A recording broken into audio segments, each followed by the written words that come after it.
Thank you for logging on to this broadcast on wellscountyvoice.com. Since the onset of COVID-19, we have all had to experience social distancing. And this is true with high school sporting events. Our school administrators are doing their best to keep our kids, teachers, administration, and their families healthy. We are honored to be a part of the solution to contain and overcome this, as well as promote our student athletes. We wouldn't be able to bring this broadcast to you if it wasn't for our sponsors you hear throughout the broadcast. Please shop their businesses, use their services, and tell them thank you.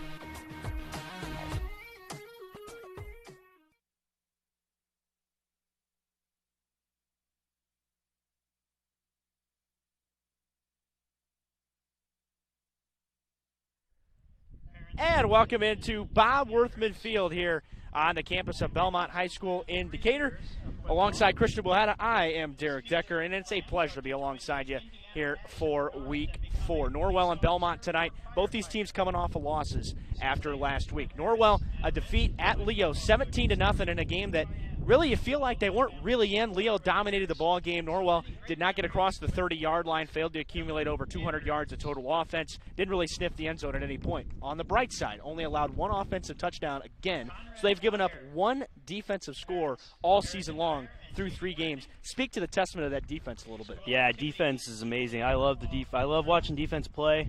That's always been a strength for this Norwell team in recent years. So I like watching defense play, and Norwell really wants to get that offense rolling tonight. Held to 0 points last week, of course, but we want the offense to get rolling tonight. Why was that?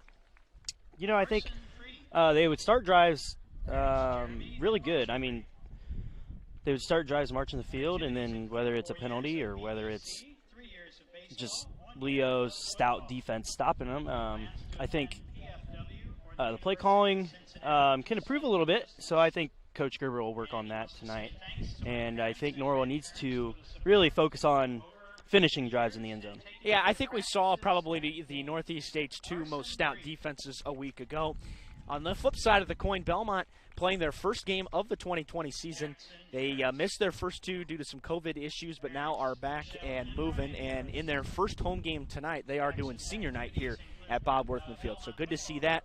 Of course, a limited number of fans, as always, allowed here at Bellmont, but nevertheless, fans are being allowed. First 2 weeks here in Adams County, fans were not allowed at South Adams and at Adams Central, where those 2 teams did get to play in their first 2 weeks. This is a Bellmont team that has lost 23 regular season games in a row. Their last regular season victory back in 2017 on Week 5 against Huntington North. They won just 2 games that season. A win over Norwell was included the week before, so they actually won back-to-back games in the middle of that season. They went on a mini sectional run 2 years ago under Marty Ballard in his last season, who's of course now and has been in and out of the Norwell program over the last 8 or 10 years. Correct.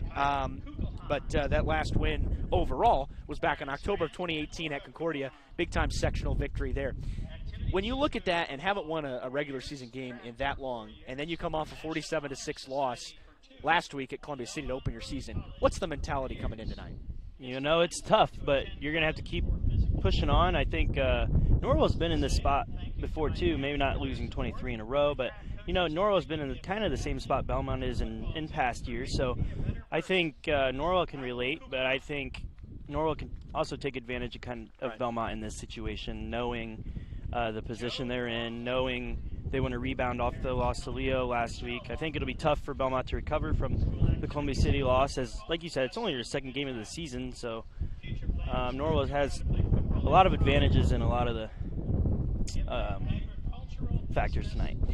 So when you look at this in this Bellmont team, a team that, again, now has struggled defensively as well as offensively. Norwell's got a chance to right the ship a little bit tonight offensively. On paper, at least a heavy favorite. Although in the computer, actually, the Herald computer takes Bellmont by 3 tonight, but that's based on a small sample size in Sagarin. So I would definitely think that Norwell would be the favorite tonight. Nevertheless, on paper, what's Norwell's mentality? Last week, and we talked about it a little bit, you know, it was we felt like a little bit overhyped as a game and kind of a make or break whatever game. It's week 3. You come in at 2-1, and realistically, your conference hopes are still very much alive after just 1 loss. Yeah, exactly. I mean, with how competitive the conference is this year, 1 loss to a very good Leo team does not crush your hopes of competing for the NE8 regular season championship. Right. You rebound this week with Bellmont, and then next week you have New Haven, correct? That's right. Week 5. So, I mean, you use this game as a confidence booster. As you know, it's a down Bellmont team, so you use this game as a confidence booster. You take it one game at a time, and you never know at the end of the season what position you're going to be in this conference. You are listening to the Billy Ann Supper Pub pregame show. Billy Ann Supper Pub is your local source for Tex-Mex and American food, some of the best burgers of the area. Billy Ann Supper Pub in downtown Bluffton. Let's take a timeout and return with the balance of the pregame show. We're back in a minute here on WellsCountyVoice.com. I'm David Morrison, President and CEO of Ossian State Bank. Welcome to this glimpse of our company. Banking can be a difficult process, and without the right person to guide you, it can be long and tedious, also stressful. Ossian State Bank has been offering commercial and retail banking services to businesses and consumers in and around Wells County for over 107 years. We are the only locally owned and headquartered community bank in our county since 1912. Our team of bankers is professional, enthusiastic, and dedicated to helping you through every step of your journey. We continually strive to build long-lasting relationships with our customers while providing smart financial solutions that both improve and simplify your life. Come and experience for yourself today what a true community bank can help do for you. It's a local thing.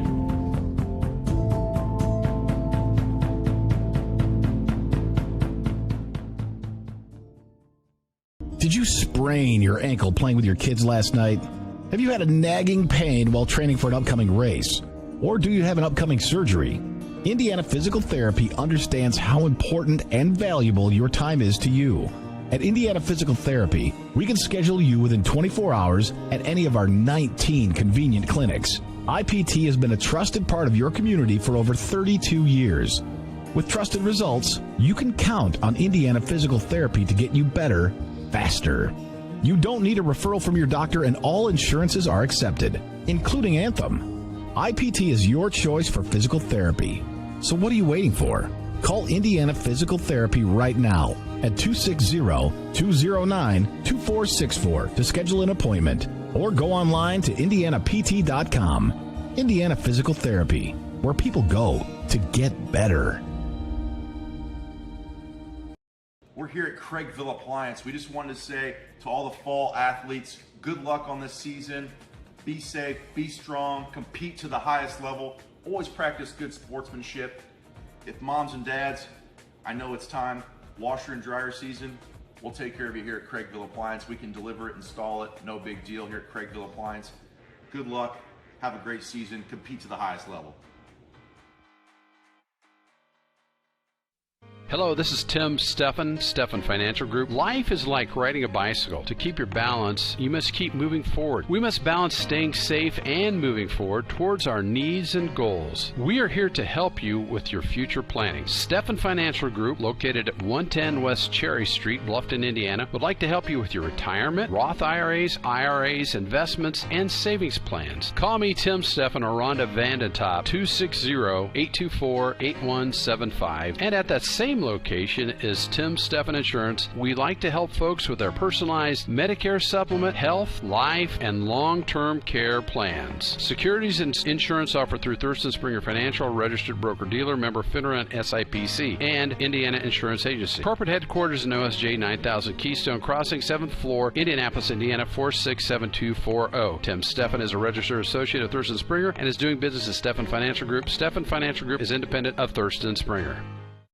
Daniel's Jewelers on North Main Street in Bluffton has a great selection of beautiful jewelry for the fall season. We have awesome engagement rings and bridal sets with a variety of center stone shapes and gold color. We also have wedding bands in gold, tungsten, and even carbon fiber. Who doesn't like a little bling? Diamond or gemstone stackable rings are just adorable. Petite little rings with a ton of style. We also have bar necklaces with stones or plain, and great stud-style earrings that have bezel-style settings. There is nothing quite like the feel of gold. Yellow, rose, or white. Classic styles of earrings, hoops, buttons, and fancy shapes. We also have a great selection of sterling silver and, of course, our Steel-X jewelry. Daniel's Jewelers on North Main Street in Bluffton, where personal service and trust become part of the memory.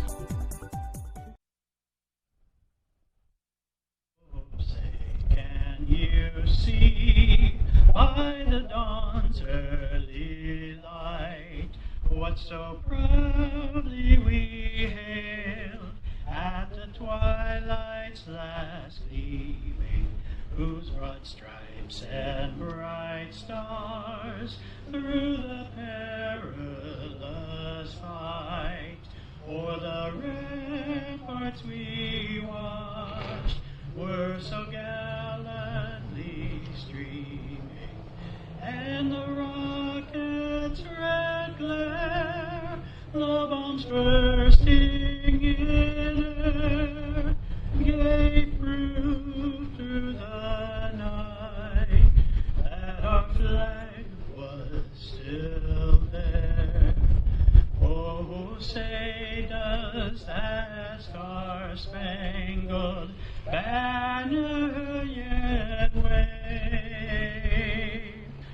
o'er the land of the free and the home of the brave. And welcome back to Bellmont. A great job and a live performance of the national anthem, as always, by the public address announcer here at Bellmont, Bob Mackey.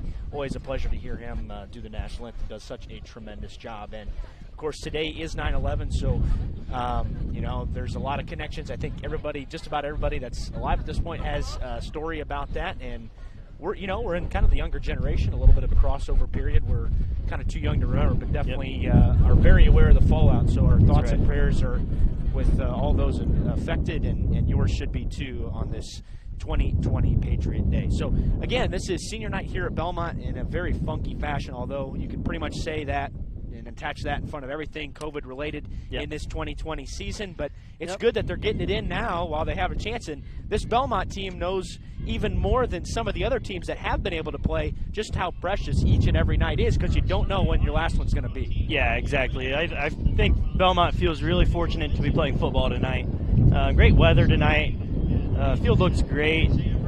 Good crowd size on hand on what they can have. So I'm excited for this game to get rolling, and we'll see what Norwell can do tonight against these Bellmont Braves. 68 degrees is going to be our kickoff temperature here. Just another picture-perfect night. Little more of a breeze tonight. We're sitting on the top row of the home bleachers outside tonight again, so we've probably getting a little more breeze than there will be down on the field. But I'd say it's about 10 to 15 miles an hour at this point. Gust to 20 out of the west, and so it will be blowing down the field. So one way will go left to right, will go with the wind. So that will make an impact of some kind, at least here in this first half. Norwell has taken the field. Bellmont just about to tonight. Last minute predictions and what you want to see out of Norwell tonight moving forward. I want to see Norwell's offense. I want to see them get rolling, as last week, as we talked in the pregame show. Saw a little bit of struggle out of their offense, so I just really want to see them finish drives in the end zone or get field goals. Points on the board is a big key tonight for Norwell. I think their defense just needs to stay the course and continue to do what they've been doing, as they've only given up one offensive touchdown on the whole season. That's not too shabby for going into week 4, so I'm excited to see the Norwell offense get rolling here, and I think a key for Bellmont is just trusting in what they can do, and we'll see what they can do. This is a Bellmont team that gave up almost 500 yards of offense at Columbia City last week, 47-6, although it was 19-0 at halftime, so that's not an insurmountable lead. Columbia City was very, very productive with each of their drives. Kind of like Norwell, what they'll do to you is they're not going to have, you're not going to have this plethora of possessions in the game. Norwell and Bellmont both will like to keep the ball on the ground. Bellmont only threw it 5 times last week, completed it once. So this is a very similar, dichotomy between these two teams. And that'll be 4 weeks in a row now that Norwell has played another team that's similar to them, that just kind of wants to pound it at you, old-style Indiana football. Yeah, and Belmont's offense, like you said, kind of similar to Leo in the sense that you're just going to try to pound the ball down their throat. Not a lot of passes, but I would watch out for a deep pass here and there, as they're known to do that. As I know they've caught Norwell off guard a couple times, getting sucked in on the run and then just hit them over the top. But Norwell defense, I think, will play soundly, and just like last week, it's going to be tough on the linebackers tonight, but we'll see what they do and see what Bellmont can do, see if they can control the clock. A rather lengthy mock coin toss here this evening, as a recording of the Bellmont fight song is played. No band here tonight. Obviously, a lot of different things going in with that. Bellmont has won the toss, and they will defer to the second half. So Norwell's going to put their offense on the field first. I like that decision by Bellmont. We talked about it in week one when we saw Jay County and that whole disaster, and that was really bad for the Patriots right off the bat. But I think Bellmont makes a good move. Yeah. Trying to get a stop to get yourself moving first, because Norwell's offense is one that hasn't scored in 6 quarters. Yeah, that's right. And 6 quarters is right. That's a long time for an offense not to score, so it's time for them to kind of get their mojo back. This first drive would be perfect for them to do. Set the tone early, as they've had their defense on the field first in 2 out of 3 games, I believe. So defense, we know, will set the tone, but let's see what the offense can do here in the first possession. Gorgeous night for Indiana high school football. It is time for just about to break out the long sleeves, kind of that in-between weather. If you're like me and you both, we're still short sleeve guys at this point, but a lot of folks bringing out the long sleeves and the windbreakers tonight. Here's how Norwell will line it up on their first offensive possession of the ball game. On the front line, they'll go with Dryban, Christensen, Riley, Bolin, and Cole Patrick. It'll be Eli Riley under center, Luke Graff, Bo Morgan, Isaiah Brady, Blake Hafley start at receivers. Max Ringer will get the call at running back. We talked about Ringer last week and the issues that have kind of plagued him with his shoulder, although seemed to be healthy enough, got enough snaps and got a lot of carries last week. Did not play defensively. We were told before the game tonight he might be available on defense. Bellmont will kick off with Grace Scheiman, and that's number 32. Kicked it off for only 31 yards on average last week in 2 kickoffs, and the first one goes out of bounds. And so Norwell will start with excellent field position if they want, or they can choose to re-kick. Looks like the offense will come on the field here. It will. So interesting start. Actually didn't make it to the 35. That's where you would get it if you chose to take the penalty. But if it doesn't make it to the 35, you get to take it at the spot. So they'll get it at the 38-yard line, I believe. Yeah, that's a good start for this Norwell offense. Kind of a short field, so we'll see. Oh, actually, they're going to take the 5-yard penalty after that. So that I forgot that's one of the options. So they're actually going to get on the 43. So excellent starting field position tonight for a Norwell team that tries to right the ship. Here's how Bellmont's defense will line it up on the line. Kyle Kukulhan, Mason Murphy, Bryce Roop. Linebackers, they have 5 of them. Gabe Roman, Dylan Andrews, Joe Laughlin, Conrad Dyer, Aiden Ford, Kobe Baker, Carson Free at the corners, John Ullman, the safety. Riley on the keeper on the first play of the football game, and he moves it forward for a first down. Excellent move for the Knights, as Eli Riley, who has run 20 times this season and has averaged 43 yards a game on the ground, moves the chains on the first play from scrimmage. Yeah, I like that first play call. We haven't seen a lot of that sweep this year yet, but you put Max Ringer out there as your lead blocker, kind of essentially as a fullback for Riley, and it worked for him. So this is kind of uncharted territory. I mean, it's been basically 6 quarters since Norwell's been this close on the opponent territory. They're going to throw a screen pass to Graft, and all over it, right from the snap, was Isaiah Thatcher playing the Sam linebacker position tonight, and he was right on top of it after Luke Graft make the catch right around the line of scrimmage. Great play there by the outside linebacker, as that screen sometimes is dangerous. We saw a pick 6 last week on that screen from Norwell. So if the outside linebacker reads that, yeah, exactly. The outside linebacker really reads that, then that's a dangerous play. But yeah, I'm guessing that's probably got to be something that they picked up on film. I mean, we saw DJ Allen. Now, Bellmont doesn't have anybody close to the 6'7" size that Allen had, but Ringer gets the carry. Good strong run as he held onto the football. Giving it a rip in there was number 74. That's the D-tackle Bryce Roop, a 6'1" junior. Close to a first down. Bring up third down in about half a yard. Yeah, great play. As we saw Norwell have a little bit of success last week running up the middle there in the first quarter, a little bit into the second quarter, but after that Leo just adjusted and made those stops. So third down, we'll call it 1. Ball resting on the 32.5 of Bellmont. Of course, this is Norwell's first game on grass this season here in Week 4. Handoff to Ringer again, right up the gut, and he powers forward for a first down, gets 4 yards on the carry, and the Knights will move the chains for a second time here on their opening drive. Yeah, it'll be interesting to see as they're getting success early, running up the middle. It'll be interesting to see Bellmont adjust to that, and if they do, it'll be interesting to see what the Norwell offense does to adjust back.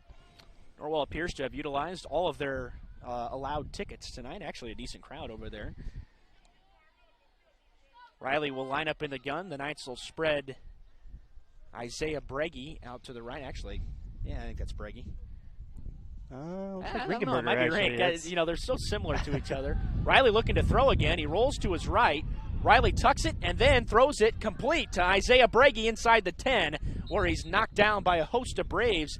But that is, to me, that's progress from a quarterback that just made a much better decision. Breggy was sitting open in space, and he let the play develop. Yeah, a couple times last week we saw that, where Luke Graff was streaking down the sideline one time on a play, and Eli had it in his mind to scramble, and he did, and that's a great decision by Eli Riley to, instead of scrambling for maybe 10 yards, he throws it for 20 yards, and they're at the 11-yard line. So 2 completions already tonight. He only completed 1 pass last week, 13 for 30 on the season with a pick. Breggy in motion, pitch this time to Ringer. Ringer, flags down everywhere, as Ringer is knocked down close to the 5. But potentially a couple different penalties here. Yeah, 3 flags out. So yards on the play, but a penalty flag down. Interesting. Against the Knights. So that's the preliminary indication. I don't think I'm having a hard time believing that's going to be the only penalty, considering there were 3 flags down, so it must have been pretty egregious. And Jace Cheney exits.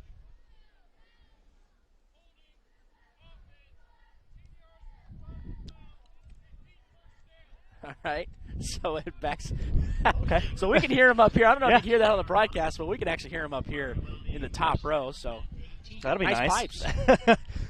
So it brings it back first, and we'll call it 18, just inside the 20-yard line. Riley back to pass again, throws left to Ringer. Ringer makes the grab, and another flag comes in late. And the line judge already pointing at a couple of Norwell players on the sideline, maybe chirping. Norwell had this issue last week where there was they had 3 unsportsmanlike penalties, 1 on Josh Gerber, 1 on Eli Riley, 1 on Rankenberger, and they really stacked up, had 30 yards on the same play a week ago, and now the officials will talk about. The Whitehat's the one that threw the penalty marker. Mm-hmm. In fact, I had 2 penalties before another play was even called. Right. So there has been no indication of a penalty. So, boy, we can almost hear that conversation that's going on. So I guess there's Looks no like penalty. They're gonna pick up the flag here. He picks it up. Yeah, because I think so the pass was behind the line of scrimmage, so we're good. There's a couple linemen downfield, but it's almost like he's wearing a mic. Yeah, that's nice. Riley in the gun, second at 12. Keeper to the left. Riley has a couple of blocks, cuts outside, and is knocked out near the 6, where it'll bring up 3rd down and about 3 or 4 for the Knights. Yeah, we saw that. We saw them run that for the first play of the drive here, and tried it again. Didn't have as much success here. I'm interested to see what Josh Gerber will call on this play at 3rd and 4. Only 5 to go for the end zone, and this is what we talked about. Norwell punching it in here. 8:40 left here in this first quarter. Knights on their opening drive and knocking on the door. Hand off to Ringer. Ringer up the middle. He's short of the goal line, but close to the 1. No call yet. So they may have a first down. Norwell can get a first down without getting in. They have now waved it dead. And they're going to give him first down. So a fresh set of downs, that's big for the Knights. Yeah, that's huge. I mean, you got 4 plays now, essentially, to get the ball 1 yard into the end zone. So, like I said, this is what we talked about, finishing drives. So this is the big thing for Norwell to work on, and let's see if they have. Some rather dark clouds have kind of filtered in here, although no threat of rain on this Friday night. Upper 60s, a decent breeze. Knights on the 1, trying to score on their opening drive. Riley is into the end zone. A keeper off to the left tackle, and Eli Riley gives Norwell the early lead. I like that play call just right off the bat. No need to really run anything too dynamic there. Just a little sneak to the left side and go behind your best lineman and get in the end zone. So Bellmont unable to get a stop there on that opening drive. That was a rather lengthy drive for the Knights and pretty successful. Thought they did a lot of different things on that opening drive. We'll talk about that after this PAT. Austin DeLeon on for the Knights, 11 for 11 on the season. That one's a little lower, but that one is right through. And again, a powerful leg from the freshman DeLeon. So again, we've talked about special teams on and off this year, but Norwell's has been very good. Yeah. Let's talk about that drive a little bit. The Knights had a really nice opening drive, did a lot of different things, completed a couple passes, which I think is pretty notable, and the mix of Riley and Ringer was very successful for the Knights. Yeah, it'll be huge for continued success here for Norwell to see if they can continue to pound the ball, not only up the middle, but, I mean, they were getting runs outside. They were getting in blocks on the edges, sealing the defensive ends there for Bellmont. And then also the passing, like you said. Riley looked to scramble on that one, made the decision to throw it to a wide-open receiver. Nice job by Breggy there. So I think it's big to see Norwell complete some passes, like you said. That's been the play of the game so far. And yeah. I know that's kind of stretching, making a big deal out of something that's really not. But, you know, we've criticized the decision-making in the past, and that was just a marked improvement from even just a week ago. So it's really nice to see on that opening drive. Josh Scott is back to kick it off for the Knights. Of course, Norwell using Scott and DeLeon. Scott handles the kickoff duties. DeLeon handles field goals and PATs. Riley handles the punts. So a host of different kickers for Norwell. Scott, a decent kick end over end towards the 10 where it's returnable. And a decent return out to the right where the Knights had some difficulty getting him down, and out to about the 25-yard line was Isaiah Thatcher. I like the Norwell Knights kickoff team there, as they're always flying down the field. It's, you know, full of those reserve players or second stringers, as you'd call them. But you know what? They take an opportunity and go with it, and I really like to see that out of a team. So that first drive lasted just inside of 4 minutes, and the Knights went 57 yards for an opening drive score. And now we'll kind of get our first look officially at what is a bit of a different offense for Bellmont after a bunch of years under a couple different coaches. Scheme didn't really change, and Bellmont will go up the middle on their first possession, as I believe Conrad Dyer getting the call, the fullback. And so a couple yards there, but that's pretty typical of what we've seen over Bellmont over, you know, as long as we've been watching football. You know, if they change that scheme in my lifetime, I will be shocked. They've just always stuck with it, and that's what they've always done. Mentioned John Ullman just 1 for 5 last week, rather. There's another handoff and stood up at the line of scrimmage. Excellent push by Norwell up front. There was no room there for the ball carrier, which was Joe Laughlin, who had 4 carries for 20 yards last week, and they'll give him about half a yard. It'll bring up 3rd and 8. You know, it's of note, Norwell played, like we said, a similar offense last week in Leo, so they've had in-game experience running. It's interesting to see they're not running a 5-man front like they did last week. I think they can handle Belmont's offensive line with just the 3-down linemen and the movement with their linebackers as good as they are. So it's interesting to see that and see if they adjust throughout the game. 7-0 Knights here early on. Anthony Williams split way out here to the left, and they're going to try to throw it to him, and it's intercepted by Riley across the 40. He's got a couple of blockers. Rinkenberger makes a block. Riley cuts back towards the pylon. Pick 6. Although there's a whistle way back, there's a penalty marker down near the 20-yard line. Look like, and they're going to get roughing the passer on Norwell, so that's going to negate the defensive touchdown. You know, it's interesting that they that's tough.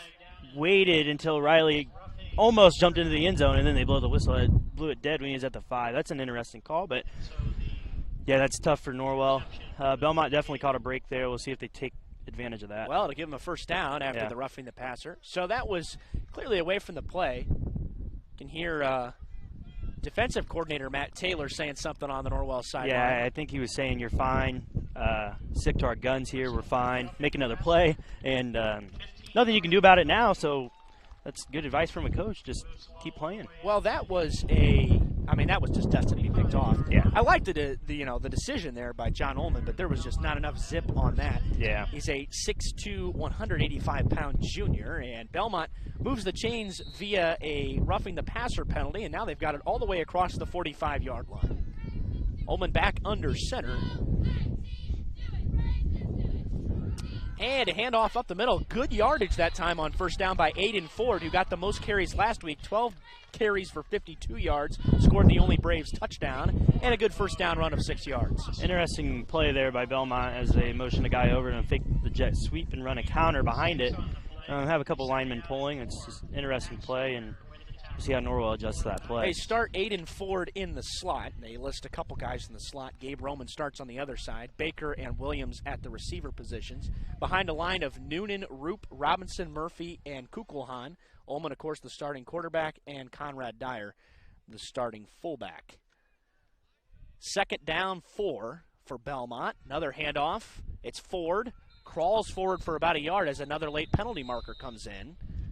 And this has been kind of similar to last week where we've seen a lot of penalties early in the game. Yeah, I'd agree. These penalties. I'm guessing face mask.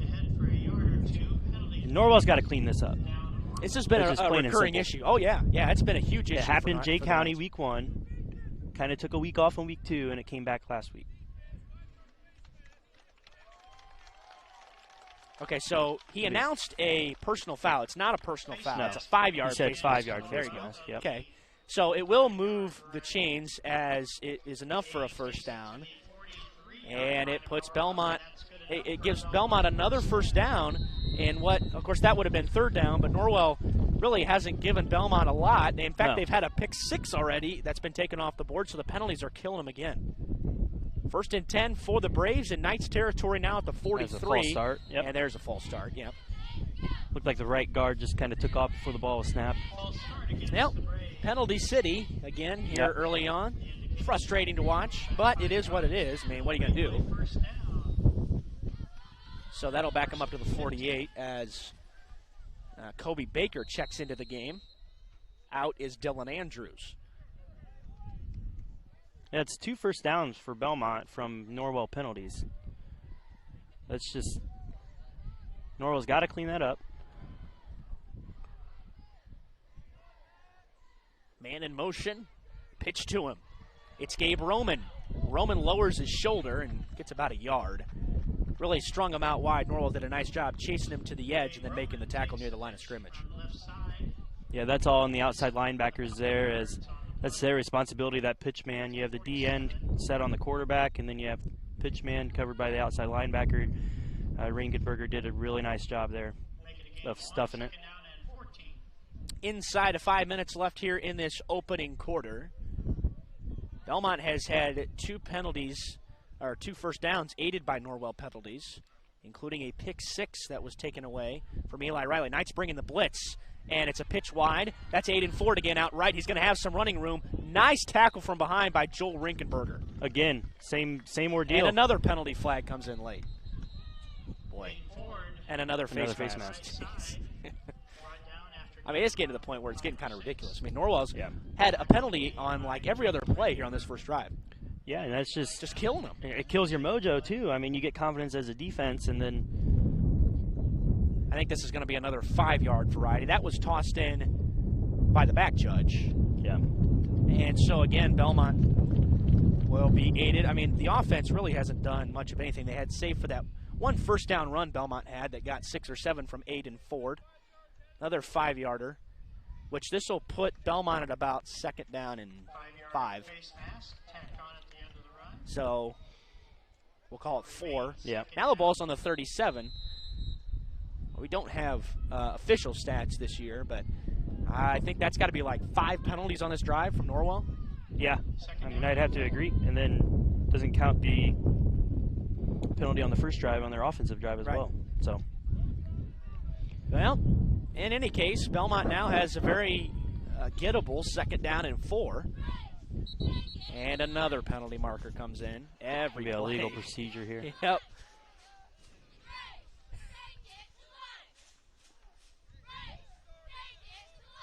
Yeah, false start. So you would never think a game like this should take forever when both teams run the ball on basically every play.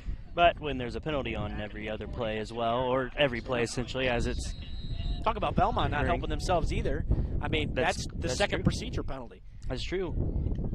Yeah, the sticks haven't moved. The yard marker has, and all off of penalties. So now it's 2nd and 9. That's 4 out of 5 plays that have had penalties. Ullman under center again, where he'll be all night. Play action.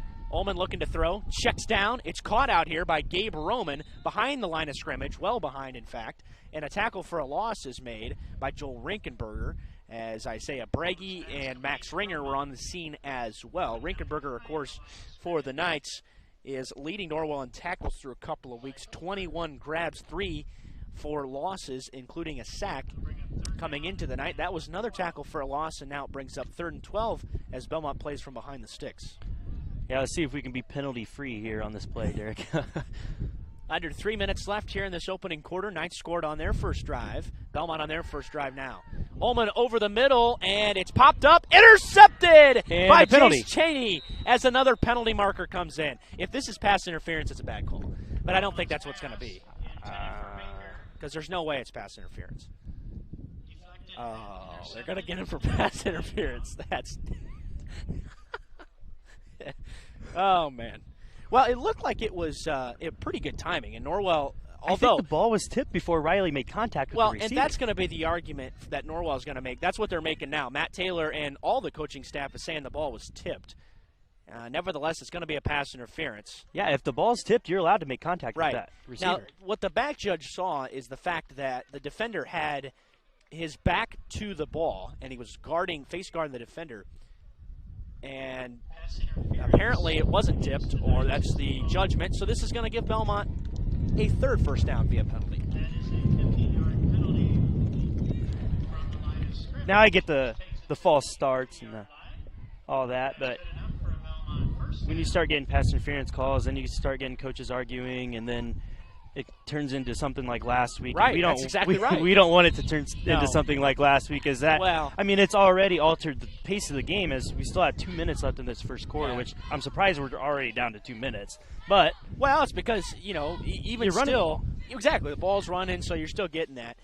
As now they're on the 30. There's a handoff to the slot man, Aiden Ford, who gets nothing, maybe half a yard.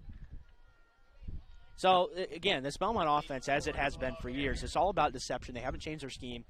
We thought it might be possible with Nick Hall, although that's pretty clear that is not happening. Same kind of thing, although they're more apt to throw the football. That's definitely something that's happened. But half a yard there on first down from Aiden Ford. That'll be the guy they go to most often offensively, get the bulk of their carries. So Bellmont hasn't done much on their own offensively, but 4 Norwell penalties on this drive have really hurt them. 3 of them have been for first downs. Pitch back, Aiden Ford. Ford cuts back and slips out of a couple tackles. Poor tackling effort by Norwell's defensive team that time. And inside making the tackle, Jace Cheney, as Bellmont gets now a 3rd and manageable 4. Yeah, 3rd and 4 is tough, but when you're running an offense like this, it's not so tough. You're apt to running the ball, hoping to get 4 or 5 yards at least on each play. But against this Norwell Big 3, Bellmont really hasn't done much. They ran a counter, and the sweep there, I think that might have been their biggest play. So Bellmont hasn't really done much here on offense, and penalties have aided their drive here, and we'll see if Norwell can try to get off the field with a stop here. They bring in Kobe Baker and splits him to the left, Anthony Williams to the right. Fumble down, ball down. Norwell saying they have it, play blown dead. Here comes the line judge, and it's going to bring up 4th down. And certainly Bellmont will go for it here, as you don't gain anything by a punt. The kicking game is not there, so you've got 4th down, about 4.5, maybe 4. And Bellmont has a chance to get it here. Norwell has just created all kinds of opportunities, as neither the clocks are not running. Neither clock is running at this point. Should be 25. They're moving. Yeah, one of them's moving. There we go. So I'm not sure why that stopped there. We're approaching a minute left. Now the Norwell fans trying to make some noise on the opposite side. And Bellmont's probably going to have to take a timeout here, or they're going to have to hustle to the line of scrimmage. They got 9 to get it off. Nick Hall is close to the official. Hall is he's gonna call for a timeout. Oh, they got Norwell to jump, and they called a timeout before. Timeout here. That really bails Norwell out of what would have been that would have given him another first down. Yeah, that would have. How about that? Norwell just cannot figure out a way to stay away from the big yellow laundry defensively, and that is really, really disappointing. Yeah, it is. And when you say big yellow laundry, that's what it's been. I mean, it's been used a lot already tonight here in just the first quarter. It's disappointing to see, especially the defense making this many penalties. They're not needed penalties. No. They've had 2 interceptions, a pick 6, and then a really nice interception made. The pass interference one you could maybe dispute a little bit, but the face masks are what they are. I mean, you're not going to call that unless you see it. And the roughing the passer was there. Correct. So, there's been one maybe controversial penalty on this drive. The rest of them have been all Norwell. That would have been an encroachment penalty and would have given Bellmont another first down. And again, they have not gotten a first down on their own merit all night tonight. So all 3 of them have been via the penalty. So we'll see what Bellmont does now. 4th and 4, we'll call it, as Bellmont comes out of the timeout. Nick Hall utilizing it. He was bound to call that timeout as the play clock was inside of 15. He's standing right next to the line judge, knew exactly what the situation was. No need to rush it there either, as I like the timeout anyway. As Ullman will be under center. Again, Baker, and out to the right now, it's 81 Jackson Harris. It's a pitch to the right. Aiden Ford has some room, cuts back, gets the first down across the 20, and Bellmont moves the chains to keep the drive alive. Yeah, they ran that sweep twice now, just in that set of 4 downs, and it was successful for them both times. So we'll have to see those outside linebackers pursuing more. As Norwell needs to adjust to that. That was good deception that time. That was a really good play call by Bellmont, and that's why I think the timeout really helps you out there. Yeah. Remember, this is only week 2, so the Knights are 2 weeks farther ahead in reps and everything like that, although it seems like Norwell is the team that's only played 1 game with all the penalties and everything. Yeah. They've had now 3 games where penalties have been a huge issue, and we're not even through the first quarter in this game. It's a handoff up the middle. I think that's the slot man, Gabe Roman, who gets about a yard. Not a whole lot there. The runs up the middle really haven't been there for Bellmont, but the pitches, the options have been, and we'll talk about that more when we come back after our first quarter break. We're through 1 on the Nick Hall scoreboard. It's Norwell 7, Bellmont nothing here after a quarter to play, but the Braves are knocking on the door. Back in a minute here on WellsCountyVoice.com, part of the Voice Sports Network. Is filled with fabulous golf courses that offer a variety of experiences and are as diverse and distinct as the regions they're in. And there is one right here in your backyard that you shouldn't miss. Green Valley Golf Club, located at 2635 East, 150 North in Bluffton. You deserve a little time on the greens, so book your tee time, brush off your spikes, and get ready to play. Green Valley Golf Club, located at 2635 East, 150 North in Bluffton, just east of the Stone Quarry.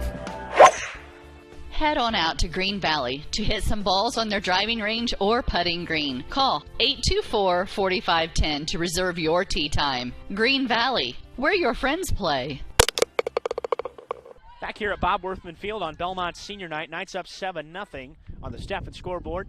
And I think I said the Nick Hall scoreboard going into break, so that's really great. A lot of things are happening this week. But in any case, this is something that we thought might happen. This has been over an 8-minute drive now for Bellmont. So this is something that's plagued Norwell, and again, Norwell has given up the only offensive touchdown they gave up last week and all season now was a really long, concerted, thought-out drive by Leo late in the second quarter, and in my opinion, that was the dagger drive. I mean, that put Leo up 14-0 going into the half, and Norwell just didn't really have a chance because they weren't able to move the football offensively. Right. All right, so Bellmont has themselves a 2nd down and 8. There's another option. Roman, it cuts it back and gets laid out.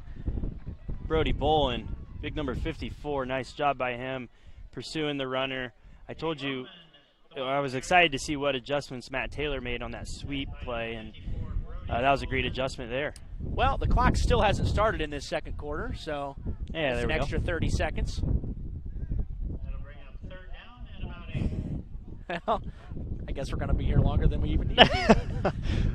Breeze continues to intensify. You might hear some background noise with this. This is 4-down territory for Bellmont as they do not have a field goal kicking opportunity. Ullman rolling to his right. Ullman gets pressured and hit as he throws, and it's incomplete. Isaiah Breggy laying out for it. He was looking for Joe Laughlin, the fullback who slipped out of the backfield, and now it's 4th down and 9.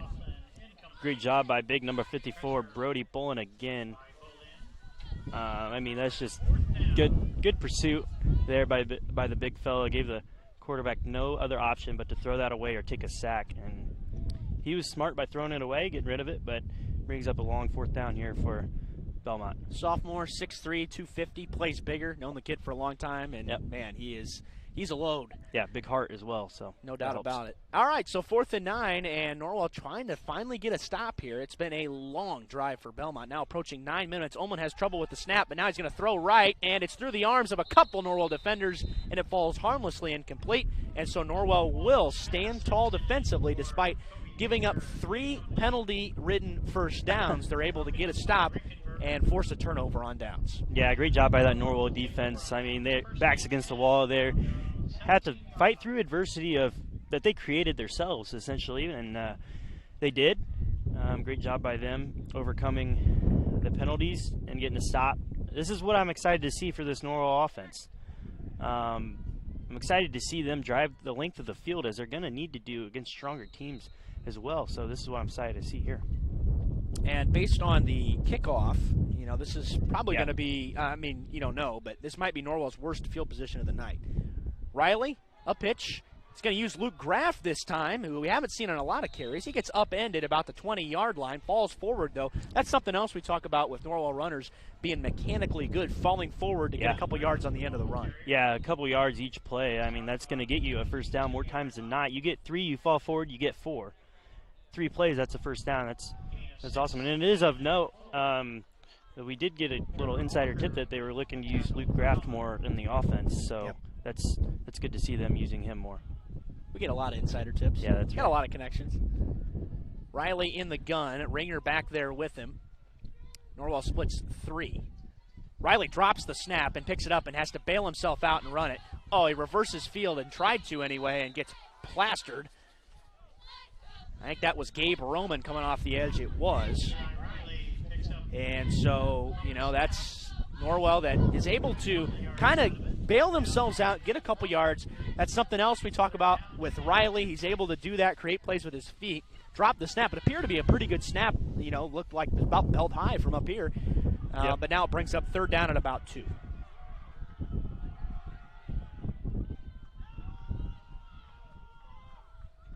Riley hands it off. Ringer escapes a couple of defenders, leaps over one, and finally met with force out near the 40-yard line as Trevor Walker, the junior, knocks him down finally. He was the last line of defense for for Bellmont, rather, but the Knights moved the chains there on 3rd and short.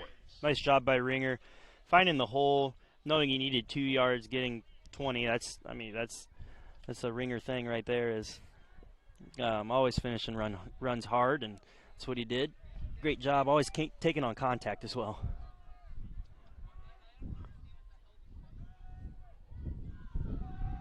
Apologize for any language you might have caught on the mic there. Riley's going to have to throw this one away. Throws it over the top. Actually tried to dump it in to Joel Rinkenberger off the left side as Riley took a hit, and he's getting chewed out by the white hat as the defender, Joe Laughlin, the Mike linebacker, who is, again, the best defensive player for Bellmont, kind of getting chirped at as that was pretty close to roughing the passer. Yeah, that was close. I know he's already called it one time, so I know he's not afraid to call that. That was close as he took a couple steps, took the hit, but yeah, it's been called fairly tight so far. Yeah, a lot of penalties, although we've made a string of plays without penalties. You know what that means. Riley keeps it to the left, and Bellmont's all over it. Riley has nowhere to go. Actually makes something out of nothing, gets a couple of yards after a gain of 3 or 4, and then falls forward again for 2 more to finish off the run. So in what looked like it was going to be a lateral run, Riley picks up 6 on 2nd down. That's a thing out of a quarterback you don't see a lot either. More in high school than in college and NFL, but taking hits. They're not really – Eli's never really been afraid to take a hit. He's always going to take on contact, and he's not just going to escape out of bounds. You're right, Bo. You do see that more in high school where guys will choose to stay in bounds instead of just walking out of bounds. Yeah. And that's definitely something Riley could have done there, but instead he decided to take the 2 yards and the hit. Riley now on 3rd and 4, looking to throw it long, throws over the middle, complete to Isaiah Breggy across the 40-yard line as the Knights convert on 3rd down again. Norwell was horrible on 3rd downs a week ago. Now they were 9 for 26 on the season coming into the game, but very, very good tonight as they move them again. Another great decision by Eli. He pump faked the deep route as receiver didn't quite have his man beat and was able to shift his eyes a little bit, find Isaiah wide open over the middle of the field. I'm excited to see Breggy getting those touches, as I feel more times than not he's open. Well, Norwell gave up about 55 yards in the opening drive. They're only giving up 112 a game, so that's almost half of their ration. That was probably a hold, as leaping into the pile was Max Ringer to the end of the play, as I think Zach Christensen kind of got his arms extended there. It definitely looked like a hold from up here, although no call. 4 yards on first down. Yeah, I think I even heard a couple of Bellmont coaches yelling hold there, but no call, so for once, no call there. We'll take it, and Norwell will take it, and bring up second down. So the Knights are kind of moving the football into a range that we still haven't seen them attempt a field goal through 3 weeks. It's definitely something that's a possibility. We know that De Leon's got the leg. We were watching kicking warm-ups with the breeze, but knocking them in from 35 or 40 with ease. So plenty of legs. So the leg's pretty good. We haven't seen it from the freshman yet, except on PATs. Luke Kraft gets the call on second down and comes close but short. They're on the 30 now and need about a yard and a half, as they've got themselves a third down and short again, which they've converted on their last 2 tries. Yeah, that's an interesting play. We just saw Norwell run there. We haven't seen him run it very often this season, as Graff motioned behind Ringer, and then Ringer acted as a fullback. Gorgeous night for high school football. Mid-60s, a little breeze, overcast skies creeping in. This is just perfect. Riley hands it off to Ringer, who has a gaping hole up the middle and powers forward across the 20-yard line. He picks up 14 when he only needed a yard and a half, and the Knights again burst forth on third down, convert for the third straight time to get themselves into the red zone for the second time. Norwell's really doing a great job of mixing up their plays, outside pass, running up the middle. That's something we didn't see them do as successfully last week against a better Leo defense, but nevertheless, improvements that we're seeing with this Norwell offense. So, well, Bo, even though it feels like Norwell's dominated this game so far, I mean, the penalties have been really the only difference, the only reason Bellmont moved the ball. You know, we're already halfway through the second quarter. There's not going to be a lot of possessions in any game that Norwell gets, so you're not going to see the 55-0 games as a late penalty marker comes in. Norwell was close to a first down anyway. You're not going to see the big giant blowout, so every possession matters, even in a game that you feel like Norwell's probably dominating. Yeah, I'd agree with you there. They started back at the 11-yard line, and they're marching all the way down here into the Bellmont red zone. So, I mean, that's great to see this offense do. There's another flag from the back judge, it looks like. He's been rather flag happy tonight. Yep. Now we're discussing something, and there are 3 of them in there. The umpire has joined the discussion. Sorry, Derek. It was kind of a late flag, too. Oh, yeah. There's been a couple of them that have been really at the end of the play. Not sure what the discussion could be about. Maybe face mask here, discussing if it's personal foul or not. Yeah, that could be. Unsportsmanlike on Bellmont. Wow. Interesting. All right, so that'll be half the distance. The line judge is saying something to Josh Gerber, and the white hat standing over the football. It's actually unsportsmanlike on Norwell. Boy. Wow. You know, at some point as a head coach, you have got to start adding some discipline to Norwell. Either it's, they can't all be wrong. I mean, you can think what you want as a Norwell fan, but I'm telling you, they can't all be wrong. Yeah. There's got to be some lip or comment or late something going on. This is a little bit, Norwell has been, we've seen them get into games where they've been a little chippy. We saw it last week. That was a very chippy game last week at Leo. And so now it brings up second down rather. It was after the play, so the play does count. So now it's second down and about 15. And again, just another killer. Riley's going to throw this one deep towards the pylon, back of the end zone. It's out of the back of the end zone, looking for Luke Graft on a go route. Pretty good route run that time, just a bit overthrown. Yeah, and going back to what you said about the unsportsmanlike conduct, I think that one they got Bolin for, as I saw him run over to the field. I can't believe Josh it. Gerber. We were talking about. I mean, come on. I mean, we talked about with Riley last week. You know, these are 2 of the nicest guys that you're going to meet. And to think it was after the play. He threw it right where the tackle was made, so I don't know if he jumped on a guy right after the play and that triggered it, or this might be fringe field goal range. So if Norwell's unable to get a first down here, they might bring on DeLeon. Riley's going to get it on a design keeper, and he is knocked down. Slung to the ground by Joe Laughlin in the middle of the field across the 18-yard line, and Norwell's going to be behind the sticks, so they're going to have to bring on DeLeon. Yep, looks like DeLeon's coming out, so it'll be a first field goal attempt this year from this Norwell team. Well, excited to see what DeLeon can do. Based on what we've seen, he's going to have the leg to get it there. He is kicking into the breeze. It's worth noting. The only difference is that this shouldn't have a terrible impact on it, as he's not facing any cross breeze, so it shouldn't affect it left or right. It would affect the distance. He needs to get it there from 36 yards. Snap back, ball down, DeLeon. It's going to be long enough, and it sneaks in. Austin DeLeon knocks it in from 36. That is, you know what? Actually, that's approaching, the top longest field goals in Norwell football history, and I'm not kidding about that. It's just something that just hasn't happened all that long. Yeah. It was Briar Bollinger, I think, who held the record for a while, and it was about 43. Nice-looking kick from DeLeon. That could be huge going forward down the stretch of the season, as that one didn't have a ton of leg behind it because he was kicking into the wind. But from 36 for a high school kid and a soccer player at that, that's pretty impressive. Yeah, that's impressive. Penalty kicks and field goals are a lot different. So it's impressive to see him coming from both our big-time soccer backgrounds. That's right. But just some general information that I know is just they're a lot different, and it's impressive that DeLeon can transition just from week to week, from kicking a soccer ball to kicking a football, and knocks it in from 35. That's huge. The hope is that Norwell is going to be able to bail themselves out of drives with something like that, because the penalty hurt him there. I mean, again, Norwell was driving and not having a whole lot of issue, about another penalty. I mean, we're talking about a ridiculous number of penalties again here in this first half.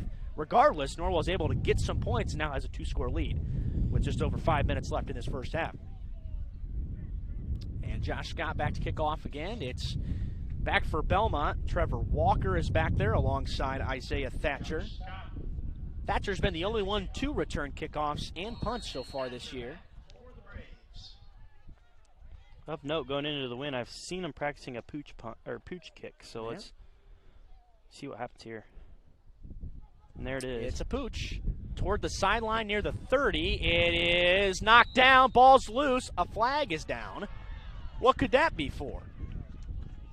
I have no idea what the penalty marker could be for. Well, the Norwell fans are obviously very displeased. Josh Gerber's in his ear. I don't know what that could have been. Now, in any case. Well, this is 2 weeks in a row where we've seen a lot of penalties. A lot of penalties. And well, I have no idea what this is. They're going to give him for targeting, which is interesting because it almost looked like the penalty mark came in before the contact was even made. So it has been. I don't know. It's been a struggle for Norwell defensively to keep themselves out of the. And you know what? Actually, it's been basically all defensive penalties because you haven't seen a lot of holds, anything like that. So this is going to give Bellmont good field position here at the 43-yard line. And again, we've talked about it. This is special teams play, but it's been basically Norwell's defense that has been nailed for all the penalties pretty much this year. Yeah, that is of note, but Norwell's lucky their defense is good enough to recover from those penalties that's happening. Whether they're committing them or not, the flag's thrown and they have to recover from that, and they're good enough to do that, but clean that up and they're even more stout. In motion, Norwell brings the blitz, ball's on the ground, and Bellmont falls on it. Bo Morgan had a shot to get it as he was blitzing off the edge, and Bellmont was able to recover. Jumping on it late was Dylan Andrews, and so Bellmont keeps the football. Another break that falls Bellmont's way to keep them in possession. It would have set up a Norwell drive that would have had excellent field position. Yeah, I love Matt Taylor calling that corner blitz as we saw Bo Morgan just flying in. Safety blitz, check that, as he's safety there. But yeah, it's just on this Bellmont type of offense, you can get away with calling a safety blitz and not worry too much about getting beat over the top, as he'll likely be right on the quarterback's throat. So that's a great call. They go quick to the line, and I think Bellmont's going to get a timeout. Yeah, Nick Hall wasn't pleased with something that he saw. And so with 4:26 left here in this second quarter, Norwell leads 10-0 on the Stephen scoreboard. And we'll take a quick break and return after these words. This is Norwell football on WellsCountyVoice.com, part of the Voice Sports Network. Kathy Peterson of the Stephan Group is part of a select group of real estate and auction professionals that are changing the game of how real estate and auction transactions are handled. With a strong background in customer service, Kathy believes helping people is the most precious gift she can give and is committed to being a partner with her clients through the entire transaction. Contact Kathy Peterson at the Stephan Group at 824-6353 or drop her a message at Kathy, CATHIE.Peterson@StephanGRP.com. Welcome back to Bob Worthman Field here on the campus of Bellmont High School in Decatur. A little 224 rivalry action going on here in Week 4. Norwell up 10-0 here in what has been a fairly ugly, choppy first half for both teams. Norwell has been the better team pretty clearly, I think. Yeah. But they've really killed themselves with penalties again. It's just hurting them big time. And it is given Bellmont pretty good field position. They've given them 3 first downs via a penalty, and that was all on their first drive. Ullman back to pass on 2nd and long. He throws right, and it's intercepted at the 45 by Luke Graft, who has a blocker down the sideline, cuts back, wrapped up across the 35-yard line. Luke Graft creates Norwell's first defensive takeaway tonight. Nice job by Luke, and not to take away from the play, but I'm looking for those yellow flags on the field. There is none. Norwell finally gets an interception that it's not called back. Let's see the Norwell offense take advantage of this with 4 minutes left here in the first half. Graft gets his team-leading 3rd interception of the season and a return of about 25 yards. And so now Norwell's in good field position again as they're starting their 3rd drive on the 34-yard line. Riley from the gun. Eli looking to pass, has plenty of time. Now rolls left and switches back right. He's got a lot of open space, but he's going to throw it. Who's wide open down the field? Bo Morgan for a touchdown. He was sitting wide open in space. Bellmont a coverage bust, and Norwell scores after the interception. Great play by Eli Riley. That's 3 good decisions we've seen him make tonight. He just reversed field, went where it was open, and Bo Morgan was for the score. Man, Bo, I caught him out of the peripheral of my eye, and he was jumping up and down, waving his arms around near the pylon. And, boy, Bellmont just had no idea he was back there. And, again, Riley with the patience and the ability to stay calm and relax and throw it. Granted, he had great protection on that play as De Leon drives the PAT through to make it 17-0. But now Norwell a commanding 3-score lead here as they convert the interception into points rather quickly on their first play of the drive. Yeah, it's an impressive just one-play drive for Norwell. We haven't seen a lot of big plays like that out of Norwell. We've had a couple of chances, a couple drops here and there. It's good to see big plays from Norwell. See if we could do those, or see if Norwell could do that against better opponents. But we'll take it now, and great play by Luke Graft to set that one-play drive up. So the Knights are now in firm control. Remember, Bellmont does get the football to start the second half, and they've got another opportunity here.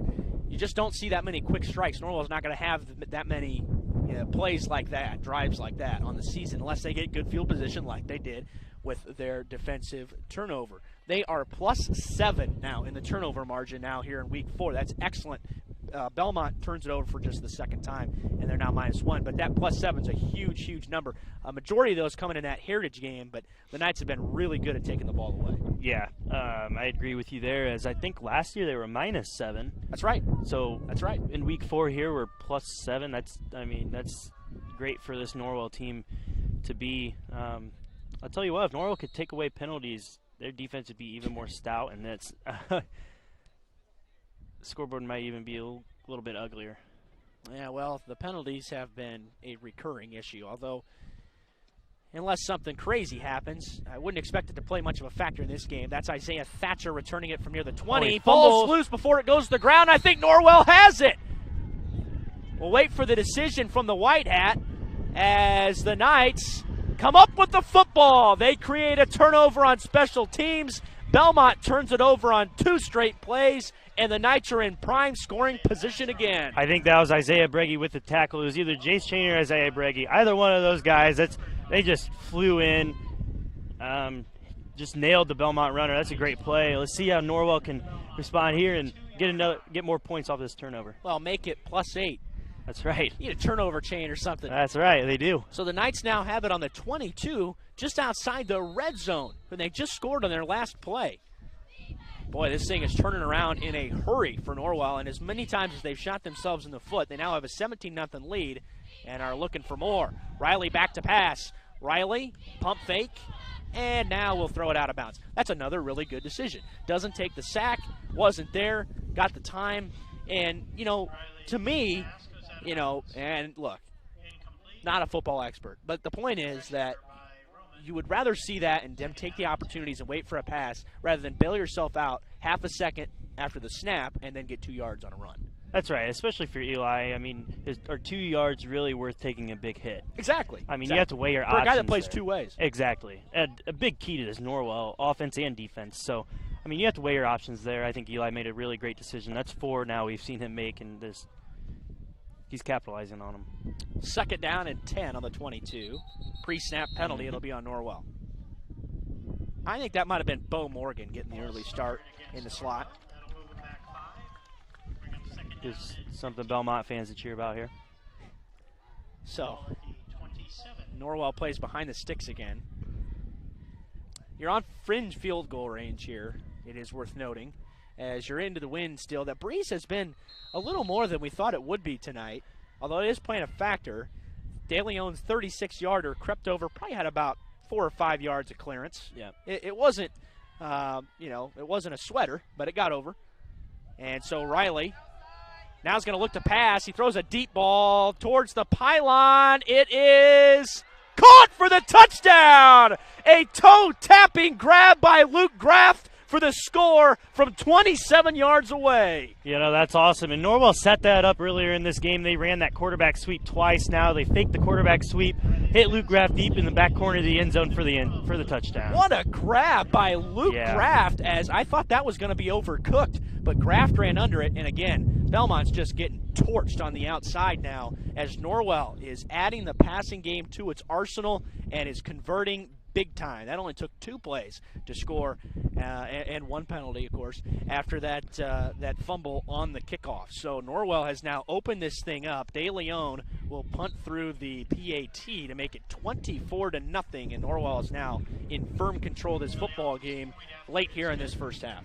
Wow, all in about the last minute and a half on the game clock as Norwell turns the tides here and does a great job of taking advantage of opportunities as they got the ball there on just outside the red zone and then in the red zone. That's just, that's perfect for Norwell to take advantage of opportunities, and just 3 plays, 2 touchdowns. It's nice to see this offense back and rolling again.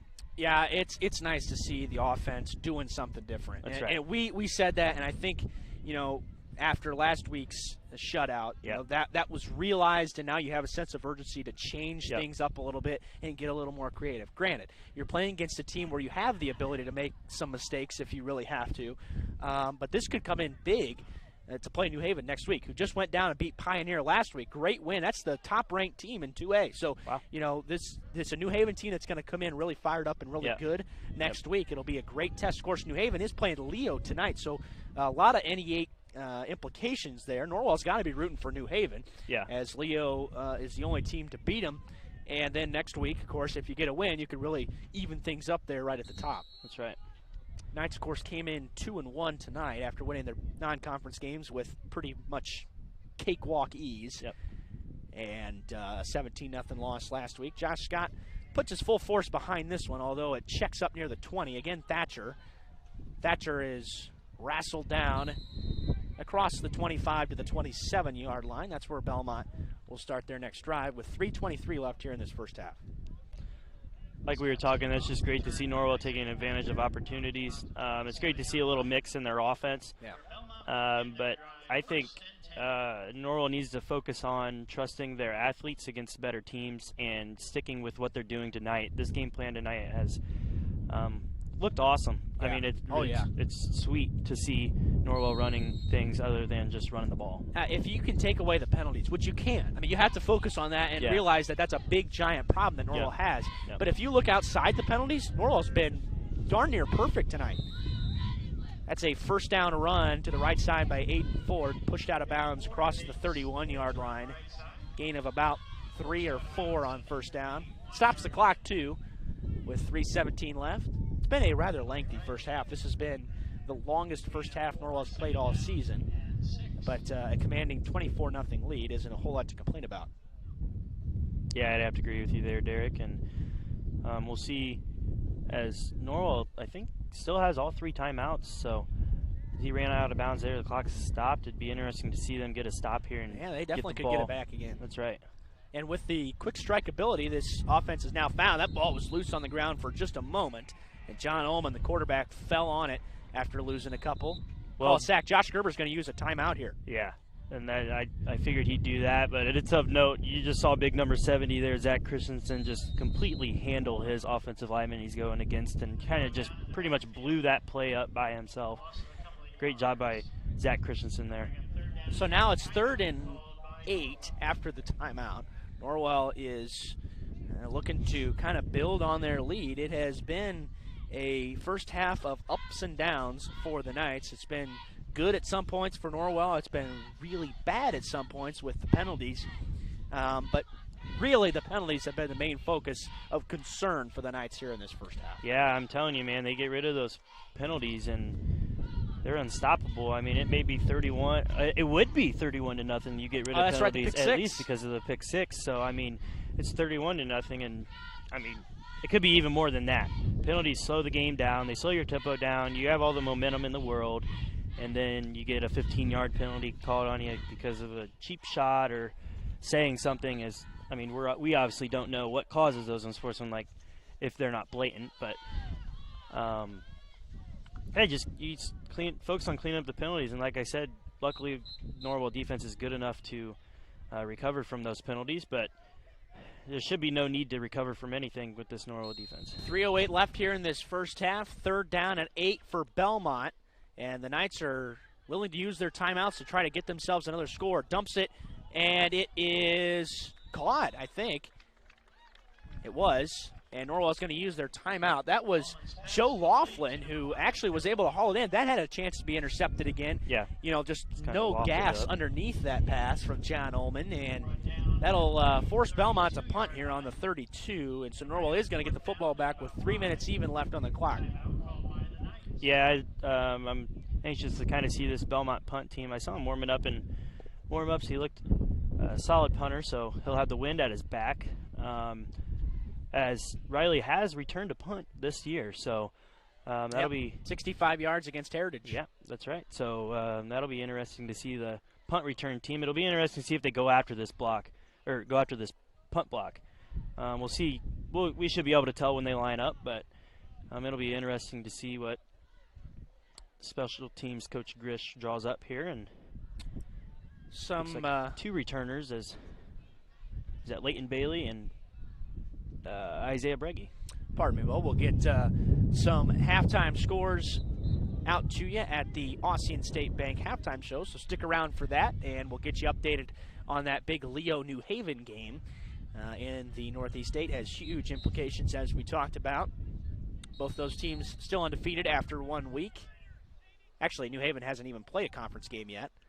That punt is away, and it's a line drive, but it's caught at the 40-yard line and returned, and plowing forward to get some extra yardage was Isaiah Breggy near the end of that play. 20-yard return by Breggy to set Norwell up on the Bellmont 40. That's one of those rugby kicks. I'm not sure if he meant to do a rugby kick, but low line drive, and that was a great job by Isaiah Breggy there. Catching that ball in the air, as we've seen him a couple times elect not to catch the ball, and it rolls another 10 or 15 yards after it hits the ground, so that's great job there by Isaiah. Well, believe it or not, it's the first time Belmont's punted in this first half, despite being down 24-0. Jamison Rumpel, the junior, punted 7 times last week at Columbia City and averaged 33. Riley from the gun, empty backfield. Eli looking to throw it deep, left, and incomplete. Bo Morgan was streaking across the middle on a post route. but it was incomplete, and so it will bring up 2nd and 10.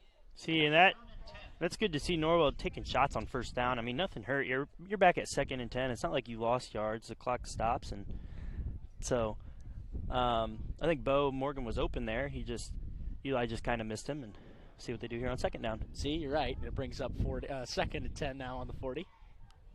We'll watch Riley get under center this time as the Knights kind of changing up their look. A lot more in the box this time. One man in the slot. Hand off to Ringer, who gets a couple. Keeps the ball in bounds and moving. 2.5 minutes. No really rush here, as you've got plenty of time. Probably in 4-down territory. Bellmont has not moved the ball offensively, so you don't have a lot to lose by going for it. Yeah, that's right there. Although you don't want to do something really silly and give Bellmont a score, because they do get the ball to start the second half. So you want to thwart any chance of a comeback here by putting it in the end zone, and I think that would probably put them over the top.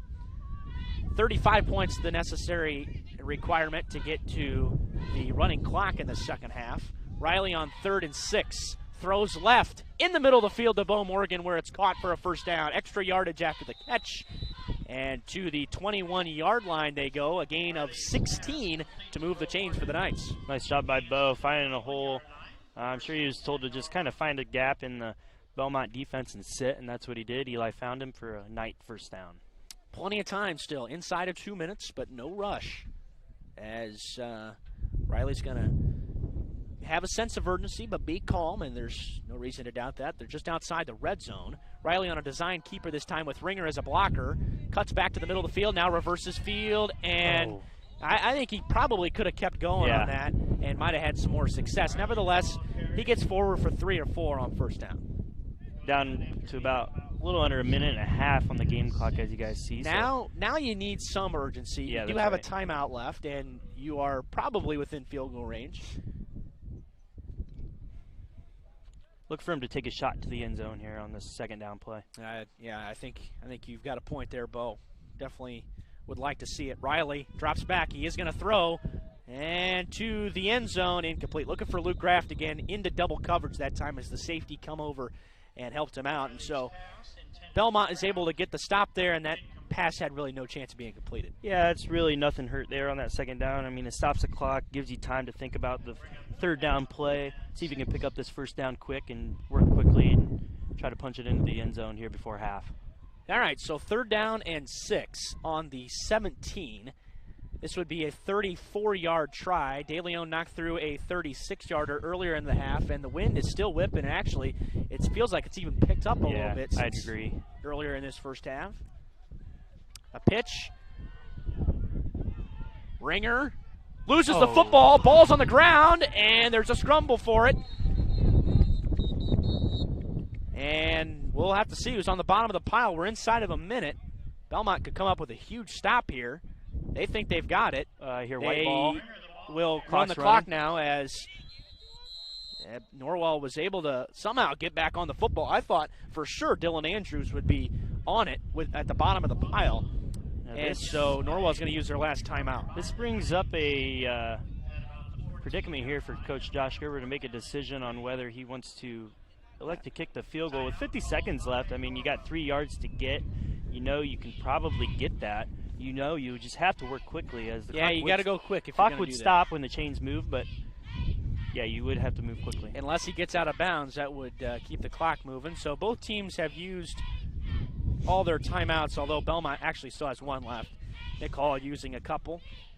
Converted on a 4th down where he used a wise timeout. And I think that's what Josh Gerber's thinking here, is he's trying to think through whether he does want to go for this or not. Trying to kind of scheme something up here, get everybody on the same page. I imagine if you're calling a timeout with 50 seconds left, you're probably going for it. I mean, if not, you would have let the clock run down and then call it to take the field goal. Yep. Offense stays on the field here, so this will be an interesting play. We'll see if Eli can make something happen and do some of that Eli Riley magic he's been doing tonight. All right, so 4th down and 3. Norwell is 2 for 6 on 4th downs this year. Riley the snap.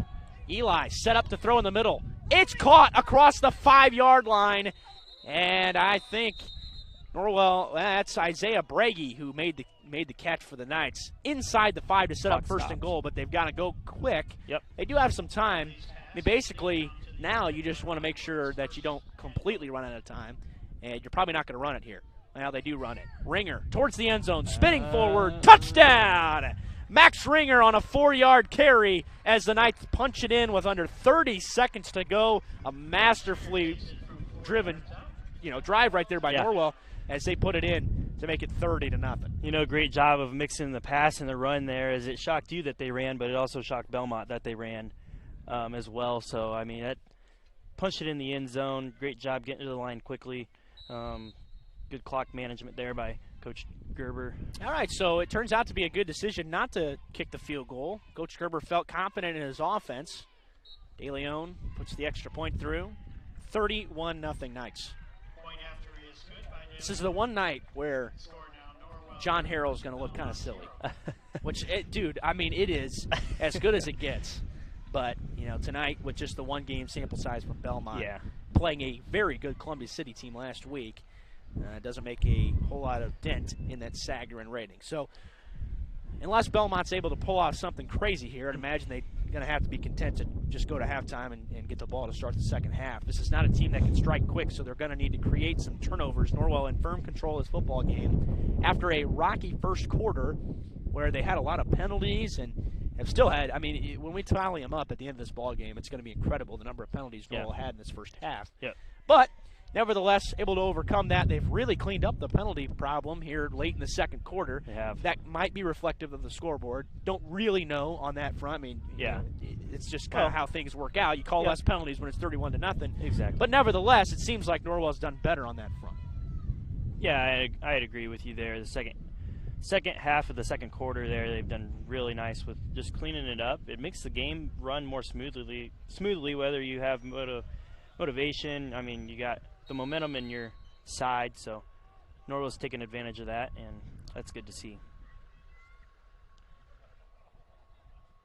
Scott taking his time here on the kickoff, making sure everybody's set, and now pooches it to the right side, and it's caught and immediately to the ground. Really nice play that time by the receiving man, who is not a regular returner, although I think Bellmont was ready for that and definitely have practiced that, as they were ready to go that time as he fell right forward on the 40. If you try to return that, you're just going to get yourself into trouble. So I think a good decision there. And Bellmont not likely to pull anything crazy here in the final 27 seconds of the half. Overall, I think Norwell played a great first half other than the penalties. I mean, defensively and offensively, as Bellmont. Take a knee. Yep. Takes a knee to take it to half, which is interesting. It is interesting. Thought they at least would have given it a carry. Yeah. Well, I mean, you never know. They don't have to snap it again here. Bellmont does have a timeout, but they're not going to use it as they trot off towards the halftime locker room. So, after one half of play, Norwell a commanding 31-0 lead on the Steffen scoreboard, and we'll be back with the Ossian State Bank halftime show in just a few minutes. This is WellsCountyVoice.com. Nick Huffman, a Bluffton High School graduate, is ready to help you buy, sell, or build your dream home. If you're ready to start a new chapter in your life, now's the time. With historic low interest rates, houses are moving at lightning speed. Whether you need single-family, multifamily, agricultural, commercial, property management, mixed use, or land development, give Nick a call or text at 827-8255 or send him a message on Facebook at Real Estate by Nick Huffman. Nick is located at the Steffen Group at 107 West Market Street in Bluffton. His number again is 827-8255. Serving Bluffton and all of Wells County, Bluffton Rentco offers the biggest, cleanest, and most reliable selection of equipment around. They offer small and large equipment like lifts and skid loaders, to lawn and landscaping tools, along with home improvement and construction rental equipment. Bluffton Rentco can handle all of your rental needs, including party rentals. Visit BlufftonRentco.com to view their large selection of rental items, located at 975 North Main Street in Bluffton. Serving Ossian since 1938, Ossian Hardware is your best choice for hardware, paint, lawn and garden rental, and so much more. Stop in today for all of your project needs and be rewarded for making your purchases at Ossian Hardware with their Best Rewards program. Stop in for more information. Knowledgeable, friendly service is what you'll get at Ossian Hardware. Stay connected at OssianHardware.com or on Facebook. Farms, an online meat market, has a heart for people and a focus to provide a variety of locally raised, 100% grass-fed or grain-fed beef, pork, and poultry. Their shopping experience is easy. Simply visit HoosierCreekFarmsLLC.com, fill up your cart with high-quality, locally raised meats, and choose to have it delivered in an insulated box right to your front door. Or you can pick it up in Bluffton or Huntington. You can find recipes and cooking tips by following them on Facebook and Instagram. Begin cooking with confidence. Hoosier Creek Farms, high quality, locally raised meats. HoosierCreekFarmsLLC.com. Do you or a loved one need extra help managing your finances or making sure monthly bills are getting paid correctly and on time? Are you concerned that you or a senior parent may inadvertently provide sensitive financial information to scammers and fraudsters? Then contact Senior Money Life today at 260-296-0437 to get the help you need to stay safe and enjoy life more. Senior Money Life, located in Bluffton, Indiana, is here to help make life easy, providing you with a wide range of services including banking assistance, bill pay, budgeting assistance, financial monitoring, and insurance advocacy. Contact Preston Carr, Daily Money Manager at 260-296-0437 to learn more, or visit their website, seniormoneylife.com. Senior Money Life is a division of Christian Care Retirement Community. Senior Money Life is not a financial institution or a trust company. At Corrective Chiropractic, we offer individualized treatment plans for patients of all ages, from infants to elderly, and even during pregnancy. Have you ever experienced a workplace, sport, or auto accident, or just keep suffering from chronic pain? Corrective Chiropractic can help. Knee, neck, shoulder, or back pain, headaches, migraines, allergies, muscular tension? Corrective Chiropractic can help. I'm Dr. Josh Bell from Corrective Chiropractic, serving Bluffton, Yoder, Decatur, Bern, Montpelier, and the surrounding area to help you feel and function better. Schedule your appointment today at 260-353-1400 and let Corrective Chiropractic help you along your journey to health and wellness. Corrective Chiropractic, 360 North Main Street, Suite A, Dutch Mill Plaza, Bluffton, Indiana. American Mortgage Service Company, located at 1169 North Main Street in Bluffton. We specialize in helping individuals realize their dream of homeownership by providing a top-notch, best mortgage experience. We offer a wide variety of loan programs and the most current rates available. Contact Angie Top or Jessica Best at 260-353-3300 or apply online at bluffton.americanmortgage.com. That's 260-353-3300. American Mortgage, Equal Housing Lender, Indiana State 11063, NMLS 8246. I'm David Morrison, President and CEO of Ossian State Bank. Welcome to this glimpse of our company. Banking can be a difficult process, and without the right person to guide you, it can be long and tedious, also stressful. Ossian State Bank has been offering commercial and retail banking services to businesses and consumers in and around Wells County for over 107 years. We are the only locally owned and headquartered community bank in our county since 1912. Our team of bankers is professional, enthusiastic, and dedicated to helping you through every step of your journey. We continually strive to build long-lasting relationships with our customers while providing smart financial solutions that both improve and simplify your life. Come and experience for yourself today what a true community bank can help do for you. It's a local thing.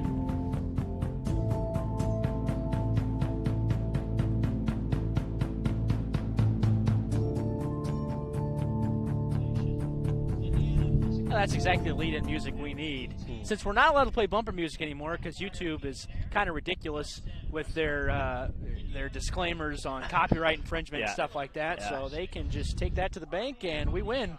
So there it is. We get lead-in music on the Ossian State Bank halftime show. Welcome into the halftime show. Knights up 31-0 here at Bellmont. Let's get you updated on a couple scores from around the area. We got Concordia on top of Lures, 21-0. East Noble's playing Penn tonight because they were supposed to play DeKalb and went all the way to Penn. That's a huge game to pick up. One of the top team in the state, a huge score, 7-7 late in the first half. So a good game over there. South Adams on top, Heritage big, 35-0. Leo was on top of New Haven 14-0 at last check, so that's big. Okay. Probably expected that game, at least me, I expect that game probably to go New Haven's way offensively, but that Leo defense is really, really tough. We saw it in person last week. Carroll up on Northrop 28-6. Northside on top of Wayne 13-8, and Snyder and Southside tied at 7. And Bluffton is trying to get back on the right track tonight. They're leading Woodland 14-0 at home. You can catch that also on Wells County Voice tonight. Scott Menser has the call back in Bluffton. So the Knights on top 31-0. Bo, why'd they get there?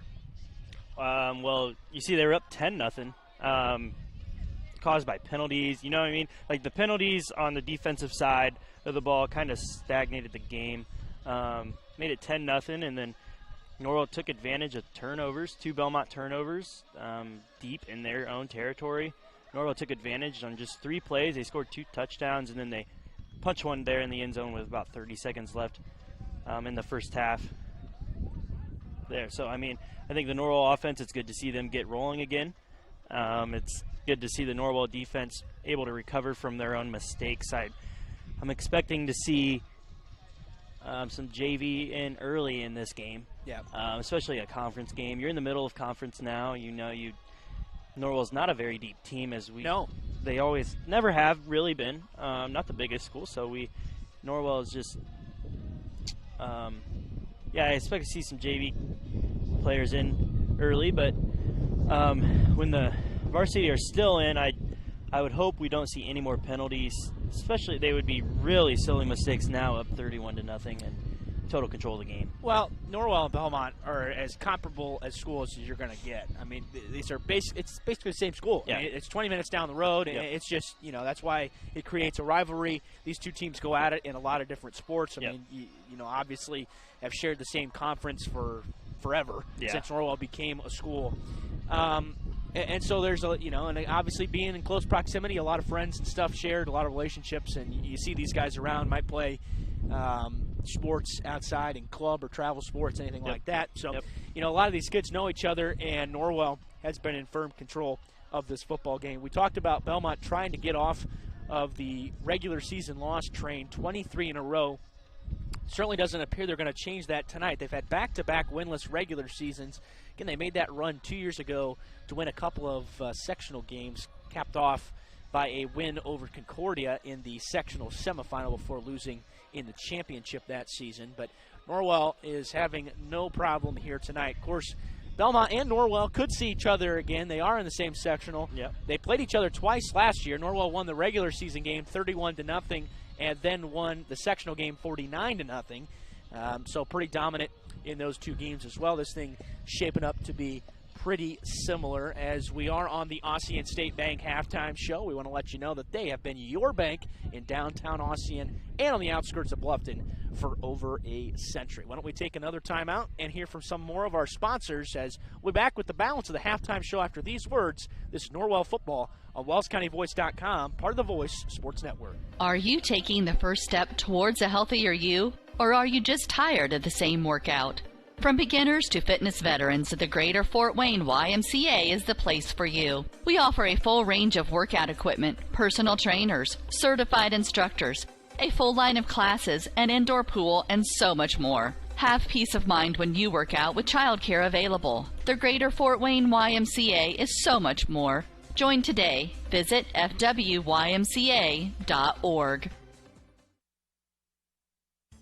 American Mortgage Service Company, located at 1169 North Main Street in Bluffton. We specialize in helping individuals realize their dream of homeownership by providing a top-notch, best mortgage experience. We offer a wide variety of loan programs and the most current rates available. Contact Angie Top or Jessica Best at 260-353-3300 or apply online at bluffton.americanmortgage.com. That's 260-353-3300. This is not an offer for the extension of credit or a commitment to lend. American Mortgage, NMLS ID 8246. Angie Top, NMLS ID 478736. Jessica Best, NMLS ID 613932. American Mortgage is an equal housing lender.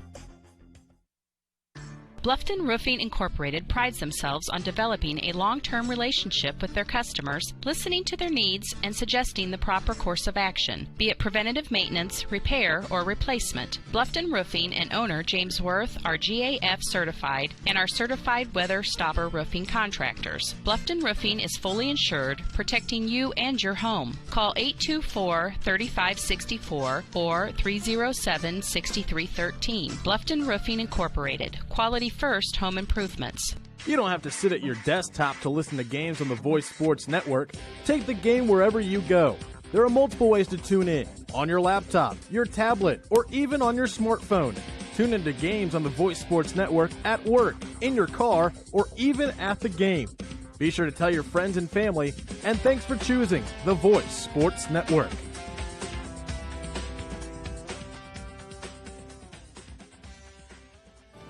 Bluffton Tire, you know where they're located, across the street from Bummy's, right at the entrance to the 4-H park, has been serving Wells County for over 50 years. Bluffton Tire needs to be the first stop for brakes, struts, front end alignment, and offers over 20 different brands of tires. Stop by and see Carrie Jennis today or visit online at BlufftonTire.com for online specials and coupons. Bluffton Tire is open Monday through Friday, 7:30 to 5, and Saturday, 7:30 till noon.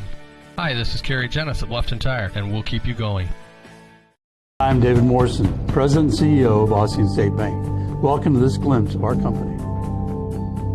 Banking can be a difficult process, and without the right person to guide you, it can be long and tedious, also stressful.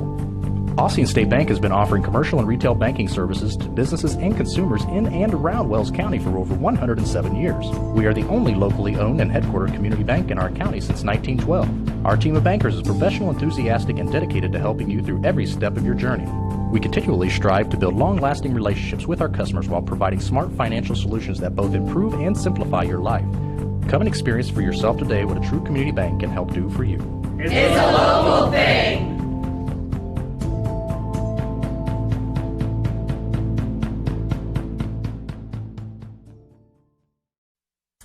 Serving Bluffton and all of Wells County, Bluffton Rentco offers the biggest, cleanest, and most reliable selection of equipment around. They offer small and large equipment like lifts and skid loaders, to lawn and landscaping tools, along with home improvement and construction rental equipment. Bluffton Rentco can handle all of your rental needs, including party rentals. Visit BlufftonRentco.com to view their large selection of rental items, located at 975 North Main Street in Bluffton. Serving Ossian since 1938, Ossian Hardware is your best choice for hardware, paint, lawn and garden rental, and so much more. Stop in today for all of your project needs and be rewarded for making your purchases at Ossian Hardware with their Best Rewards program. Stop in for more information. Knowledgeable, friendly service is what you'll get at Ossian Hardware. Stay connected at OssianHardware.com or on Facebook. We're here at Craigville Appliance. We just wanted to say to all the fall athletes, good luck on this season. Be safe, be strong, compete to the highest level. Always practice good sportsmanship. If moms and dads, I know it's time, washer and dryer season, we'll take care of you here at Craigville Appliance. We can deliver it, install it, no big deal here at Craigville Appliance. Good luck, have a great season, compete to the highest level. Hello, this is Tim Steffen Financial Group. Life is like riding a bicycle. To keep your balance, you must keep moving forward. We must balance staying safe and moving forward towards our needs and goals. We are here to help you with your future planning. Steffen Financial Group, located at 110 West Cherry Street, Bluffton, Indiana, would like to help you with your retirement, Roth IRAs, investments, and savings plans. Call me, Tim Steffen, or Rhonda Vandentop, 260-824-8175. And at that same location is Tim Steffen Insurance. We like to help folks with their personalized Medicare supplement, health, life, and long-term care plans. Securities and insurance offered through Thurston Springer Financial, registered broker-dealer, member FINRA and SIPC, and Indiana Insurance Agency. Corporate headquarters in OSJ 9000 Keystone Crossing, 7th floor, Indianapolis, Indiana 467240. Tim Steffen is a registered associate of Thurston Springer and is doing business as Steffen Financial Group. Steffen Financial Group is independent of Thurston Springer. Daniel's Jewelers on North Main Street in Bluffton has a great selection of beautiful jewelry for the fall season. We have awesome engagement rings and bridal sets with a variety of center stone shapes and gold color. We also have wedding bands in gold, tungsten, and even carbon fiber. Who doesn't like a little bling? Diamond or gemstone stackable rings are just adorable. Petite little rings with a ton of style. We also have bar necklaces with stones or plain, and great stud-style earrings that have bezel-style settings. There is nothing quite like the feel of gold, yellow, rose, or white. Classic styles of earrings, hoops, buttons, and fancy shapes. We also have a great selection of sterling silver and, of course, our SteelX jewelry. Daniel's Jewelers on North Main Street in Bluffton, where personal service and trust become part of the memory. Hi, I'm David Morrison, President and CEO of Austin State Bank. Welcome to this glimpse of our company. Banking can be a difficult process, and without the right person to guide you, it can be long and tedious, also stressful. Austin State Bank has been offering commercial and retail banking services to businesses and consumers in and around Wells County for over 107 years. We are the only locally owned and headquartered community bank in our county since 1912. Our team of bankers is professional, enthusiastic, and dedicated to helping you through every step of your journey. We continually strive to build long-lasting relationships with our customers while providing smart financial solutions that both improve and simplify your life. Come and experience for yourself today what a true community bank can help do for you. It's a local thing.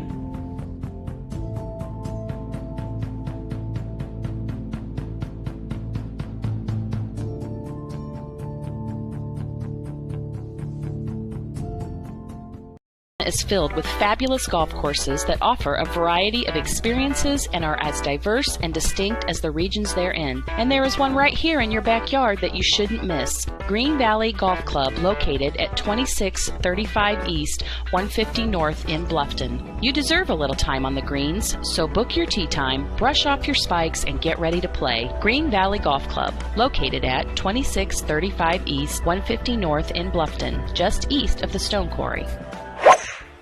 Head on out to Green Valley to hit some balls on their driving range or putting green. Call 824-4510 to reserve your tee time. Green Valley, where your friends play. And welcome back to Bob Worthman Field. Norwell on top of Bellmont, 31-0 here as we approach the beginning of our third quarter. Norwell just has not had a whole lot of trouble on either side of the football other than the penalties. And I hate to quit harking on the same exact point, but at some point, you got to discuss it, and we talked about it last week.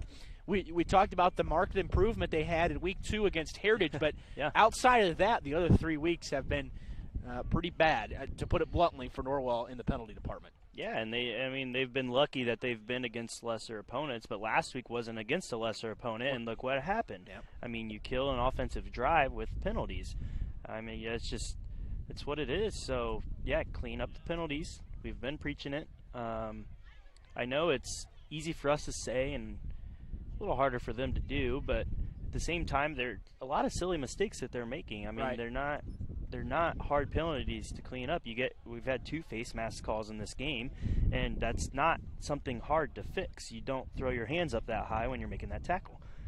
Just silly stuff like that, and unsportsmanlike conducts, of course, explain themselves. It's mechanics. It's being disciplined with most of this stuff. And yeah, you're right. We have had the occasional issue with the unsportsmanlike, although actually it's been more than occasional. It's worth noting you had it 3 times last week, once on Coach Gerber and then 2 on players, 1 on your quarterback. And then tonight we think it was on Bolin. Yeah. But we really don't know exactly what's going on. That could have been some after-the-play extracurricular stuff, maybe a late shot. Yeah. And that's definitely a possibility, as this game was close at that point. So, in any case, Norwell will kick it away to start this third quarter. Bellmont deferred after they won the toss. I'd expect him to kind of just boom one here as wind at his back. Yeah, that breeze is still playing a little bit of a factor as he puts a good foot into it. Back inside the 10. And, it takes a bad bounce and bounces out of bounds. So Bellmont will start on the 35. Yeah, well, they did what I expected. It's just good kick, just kind of took a bad bounce. And a risky play back there by Thatcher. Yeah, because if that stays in there, Norwell can either jump on it, and if they don't jump on it, Bellmont's starting with pretty bad field position. Yeah, exactly. So risky play, it paid off for him, and Bellmont will get it at the 35. So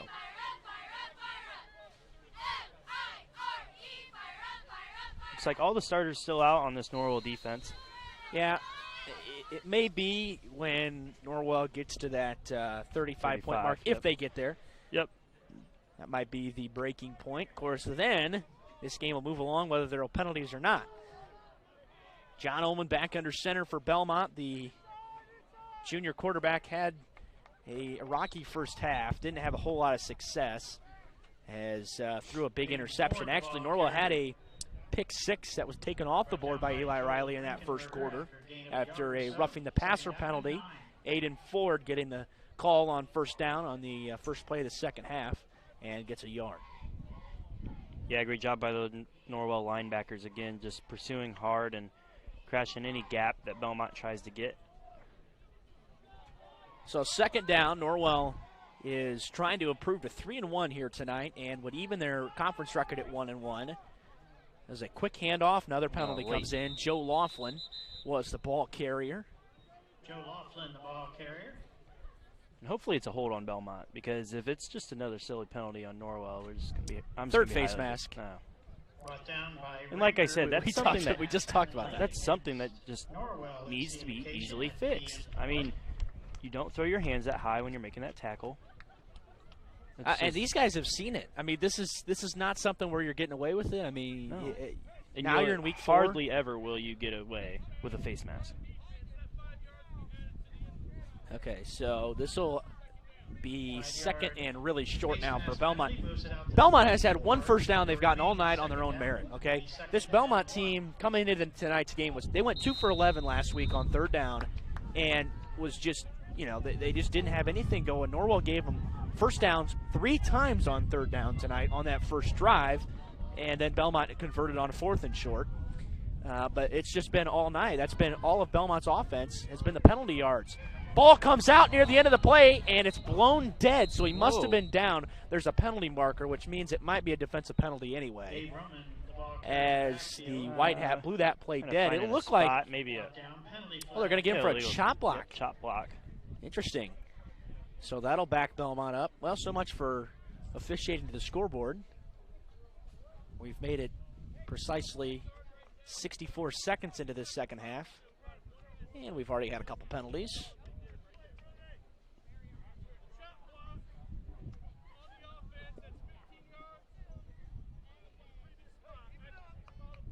I know you can hear that on the broadcast. I mean, this is great.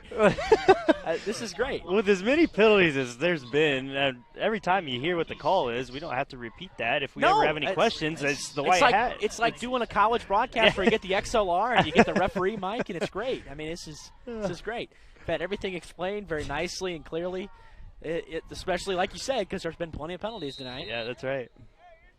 This will push Bellmont back to the 26, so they're behind the 6 on 2nd and long.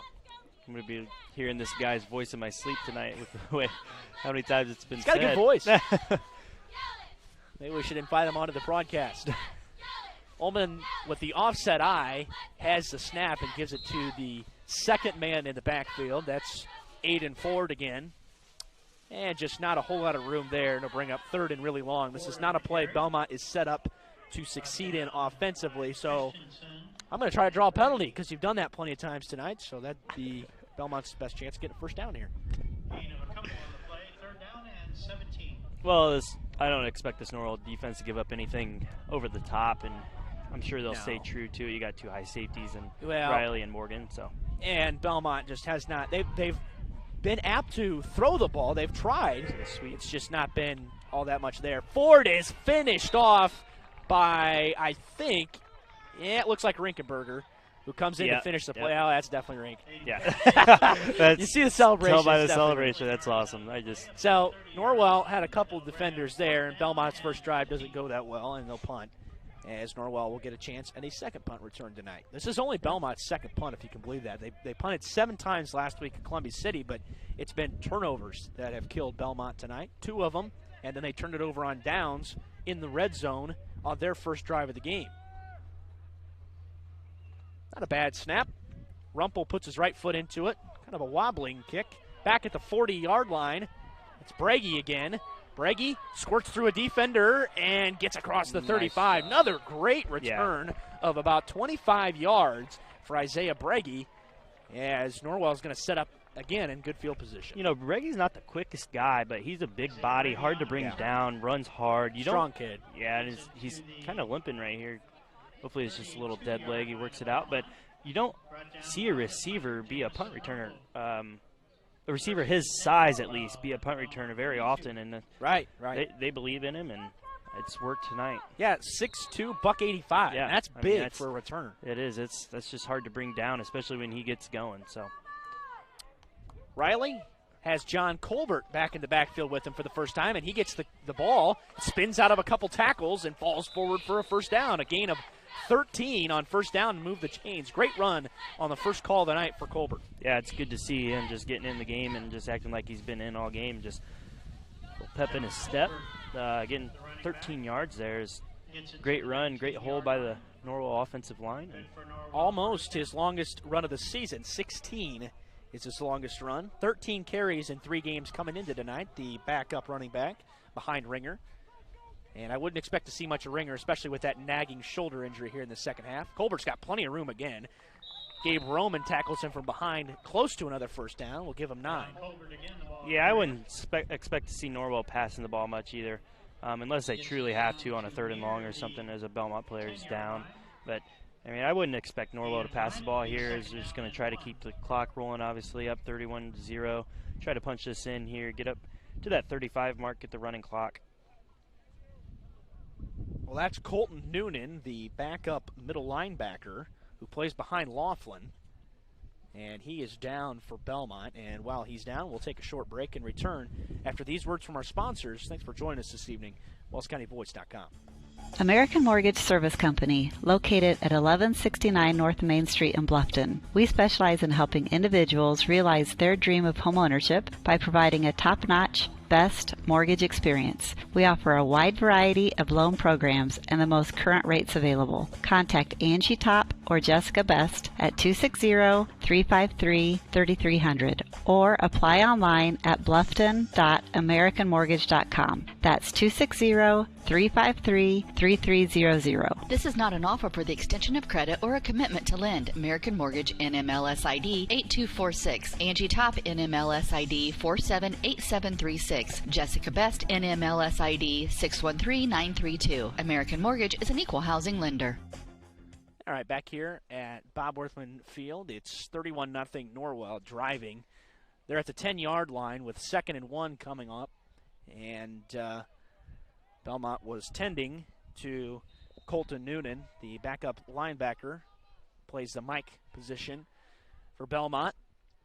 2nd and 1, Colbert the call again, up the middle.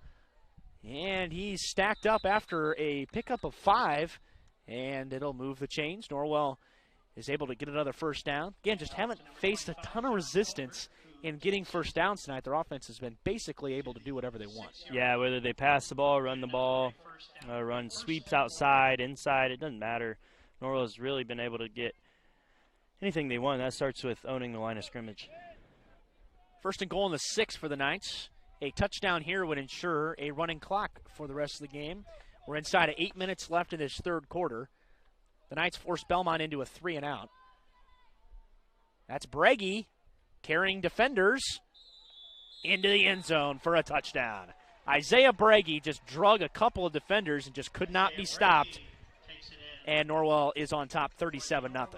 To me, Isaiah really deserves that touchdown. I mean, he obviously earned it there by just willing his way into the end zone, but his punt returns tonight have really just impressed me with how hard he runs, and Isaiah really deserved that touchdown, and we got to the 35 mark, so yeah, the rest of this game is going to go fairly quickly. Yep.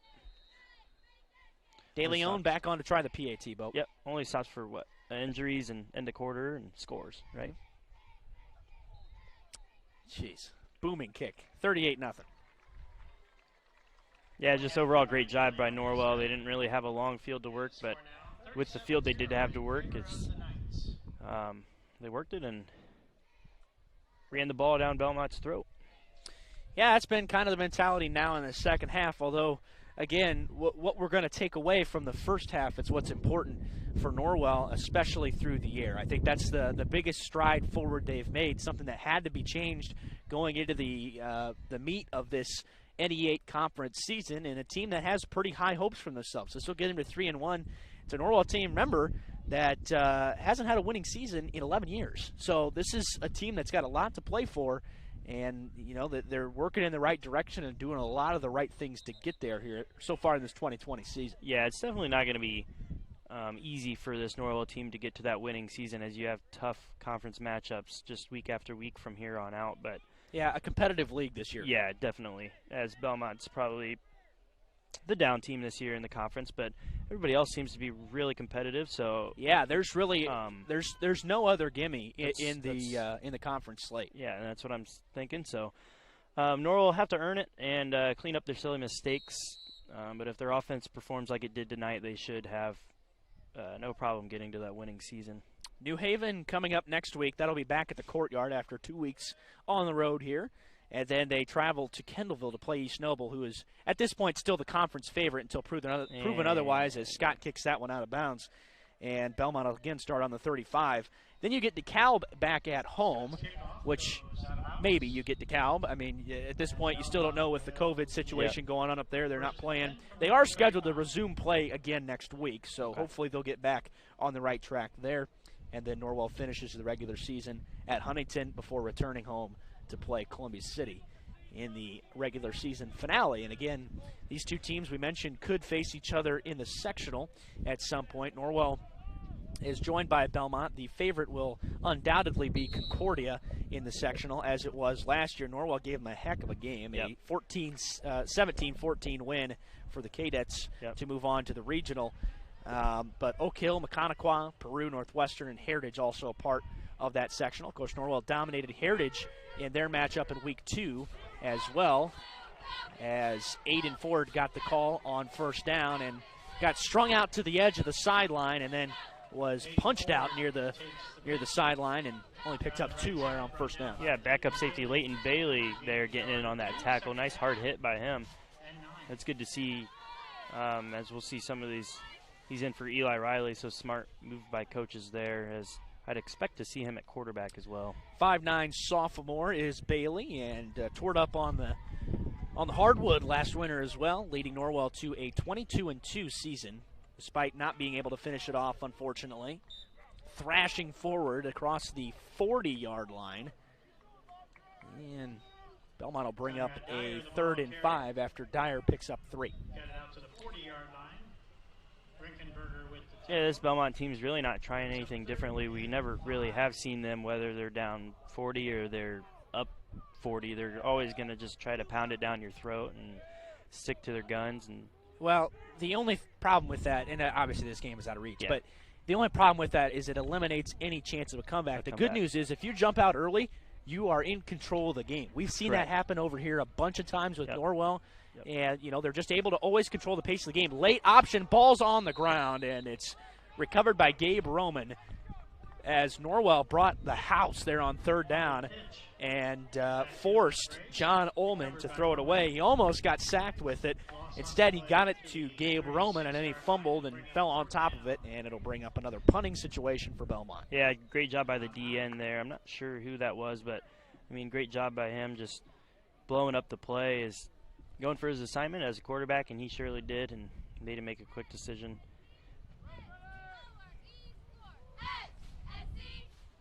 Caleb Searles, the backup DN, making the play there. Breggy dropped it for a moment, but recovered it near the 35, and this time, with that fumble, he gives Bellmont's punt team a chance to get down there, and that was a better punt anyway. A little more hang time on that. Gave the coverage chance to get down there, and so Breggy returns it about 8 yards out to the Norwell 40, where, again, hard to complain about a starting field position on the 40. Because we see a couple backups in here as I'm looking at who's in on the offensive line, and looks like Leighton will be on the field as quarterback. Yep, so Eli Riley's night is likely done on both sides of the football.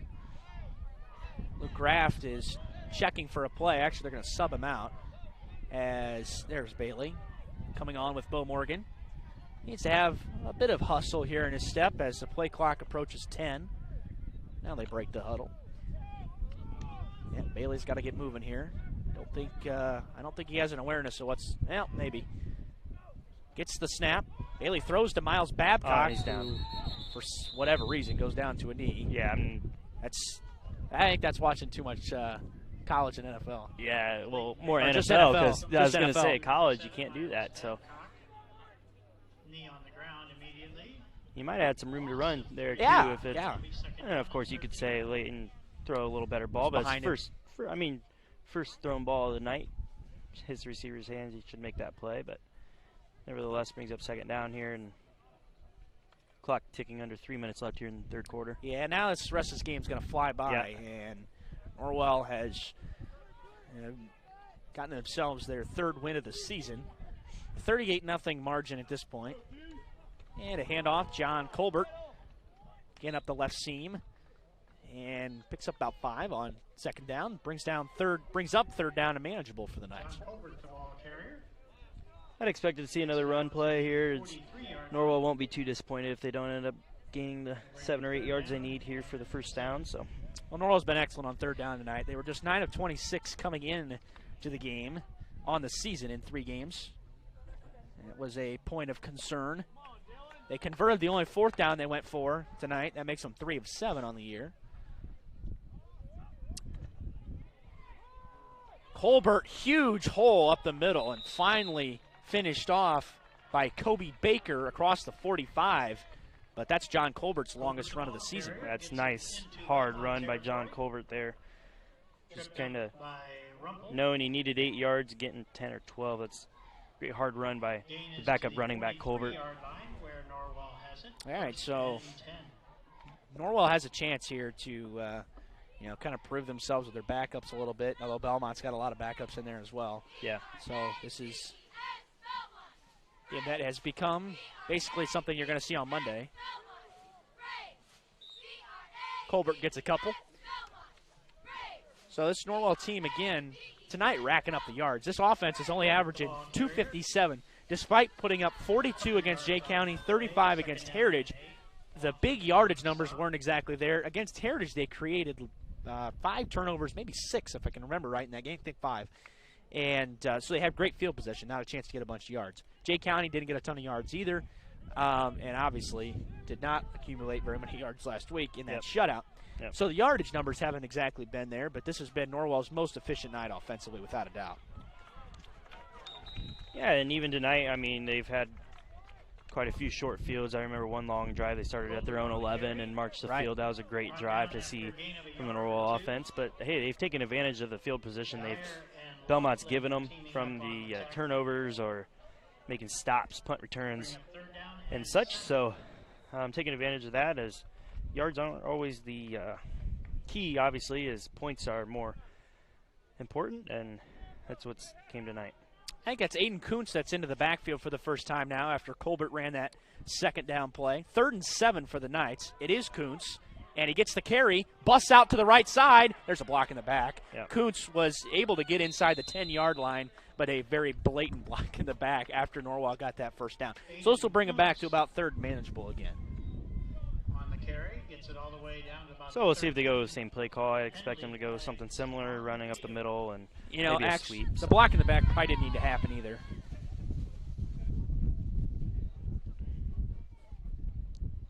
As we see another penalty from Norwell. Oh, they call a hold. Well, whatever. It was a block in Either the back. way, yeah. Unless it was somewhere else, I guess. Could have been 2 of them. It's right where you called it out, so I'm assuming it's just going to call a hold. So, all right, so we do have another rather interesting score update from the SAC. After 3, this is the pick of the night across the area. Homestead has taken a 7-0 lead over Dwinger. Wow. And I think a lot of folks would probably consider that an upset. I mean, Dwinger's the favorite, but Homestead's defense has been terrific. They shut out Concordia, actually won 7-0 a couple of weeks ago. Well, yeah, we just saw from the Homestead Athletics Twitter account there in the first half, I think Dwinger ran 30 plays, and Homestead had only given up 90 yards. So I think it went the other way for the Homestead offense as well. But so this is actually an untimed down as the clock ran out during that penalty. So Norwell will get another chance because it happened with the running clock. So 3rd and 9 is where they're ended up taking it at the 42. Handoff to Blake Hafley, who's back into the game. Hafley doesn't get the first down. a really nice tackle with the arm strength there as Joe Laughlin came in, the linebacker, to kind of finish the deal. And so that'll take us to our fourth quarter, and it'll be 4th and 5. Gotta imagine Norwell's probably going to go for it. I don't see a whole lot of reason to punt. Yeah. And so with that, we'll take a quick break and return, tell you how it turns out on WellsCountyVoice.com. Knights up 38-0 at the end of 3. Do you or a loved one need extra help managing your finances or making sure monthly bills are getting paid correctly and on time? Are you concerned that you or a senior parent may inadvertently provide sensitive financial information to scammers and fraudsters? Then contact Senior Money Life today at 260-296-0437 to get the help you need to stay safe and enjoy life more. Senior Money Life, located in Bluffton, Indiana, is here to help make life easy, providing you with a wide range of services including banking assistance, bill pay, budgeting assistance, financial monitoring, and insurance advocacy. Contact Preston Carr, Daily Money Manager at 260-296-0437 to learn more, or visit their website, seniormoneylife.com. Senior Money Life is a division of Christian Care Retirement Community. Senior Money Life is not a financial institution or a trust company.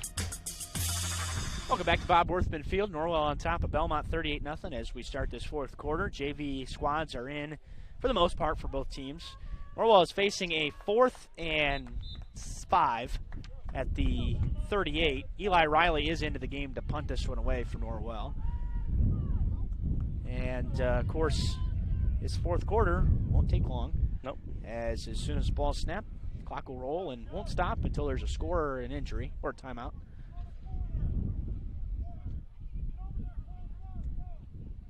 Bellmont was one short coming out of that quarter break on special teams. They sent Jackson Harris, the senior, out left. Riley with his first punt of the night. This one is a wobbling kick. Oh, goes out of bounds just inside the 20. Right at the 20 is where they're going to give it to him. So a 23-yard punt. Not Riley's best effort for a guy that is averaging 38. Had a couple really nice punts last week at Leo without any return. But in any case, this will set Bellmont up on the 20-yard line for what could be their final drive of the game with a running clock. Yeah, that's true. As we saw when Norwell was playing Heritage, I think Heritage had 1 or 2 possessions in the fourth quarter, and then Norwell was able to just kind of pound it down their throat, pick up 3 or 4 first downs, and that was it. So running clock makes it go fast, and I'd assume without anything big happening in about 11 minutes, we'll be calling the end of the game here. Yeah, and we talked about we really like this running clock rule. It's something that used to be in high school, kind of an informal, deal with the coaches where they could both mutually agree on it and do something about it. And to me, it just makes sense. I mean, it should. Although in week 1, even we couldn't make it past week 1 down south. South Putnam won 84-0 in their opener, which is hard to believe with the running clock, to be honest with you, unless you're throwing on every play. Yeah. But I think it's good. I mean, it's good for the game. Yeah. To me. Yeah, and that's tough. And at that point, you're winning 84-0. You're running up the score. I mean, especially with the running clock. I mean, you're trying to score every single play. So, although even though I'm biased, as Laughlin takes a second down carry, I watched Norwell beat Bluffton 75-0 one year. Oh, late penalty. Well, I hope this is. Well, I think it's on big number 77. He's been having on Bellmont maybe. That's the center, Dalton Robinson. He was talking to the white hat. Maybe it's on Norwell for something he did. I don't know. He's kind of throwing his hands up. So, well, yeah, I think that's what it's going to be. Maybe an unsportsmanlike. It needs to not be on Norwell because they just can't afford any more. I mean, silly unsportsmanlike penalties. All right. It would be half the distance. All right, so this is going to put them back at the 12.5. Yeah, it was after the play, so the play's actually going to count. So it's going to bring up 3rd and long for Bellmont. Well, the good thing about this is clock's still running while they're deciding. And I mean, take as much time as you want.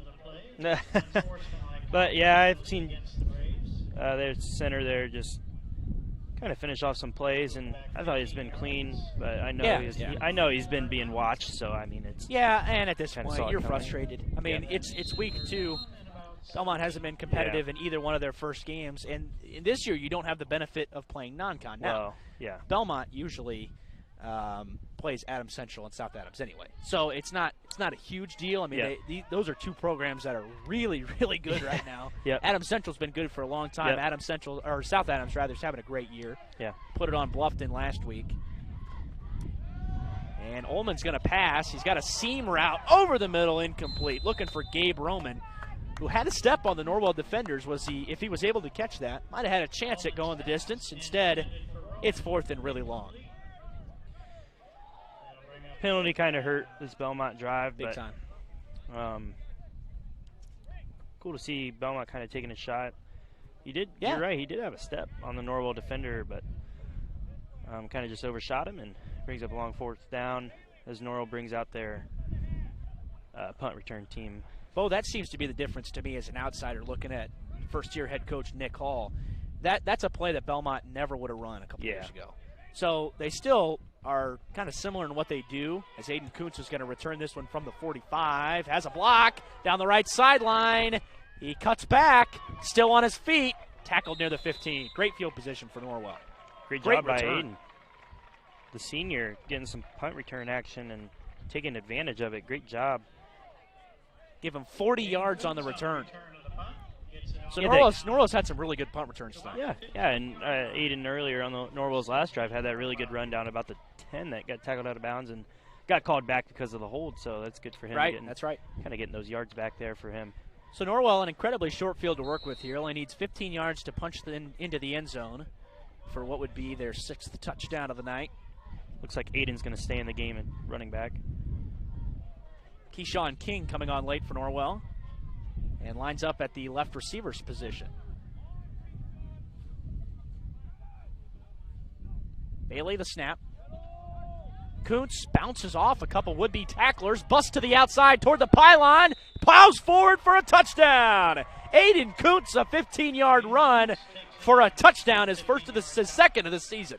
Yeah, that's kind of Le'Veon Bell-like for Aiden Kuntz there. Just good kinda, read. I mean, patience. Yeah, great read.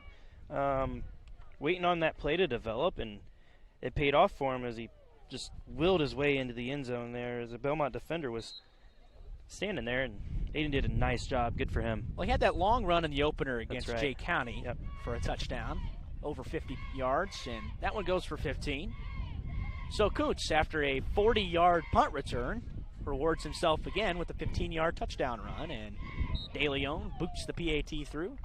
45-0 Knights. You know, I know that's against JV or Belmont's reserve, but I would not be surprised to see Kuntz more often on this Norwell offense. As he's impressed me when he gets the opportunity. Got a quick step. He's quick and just as aggressive as the other Norwell running back. So I would be shocked to see him more often as if Max needs a break here and there. So really impressed by Aiden there. Never hurts to have another guy in your arsenal either. No, in the backfield. Yeah, I mean, especially with the injury battles that Ringer has gone through. Yep.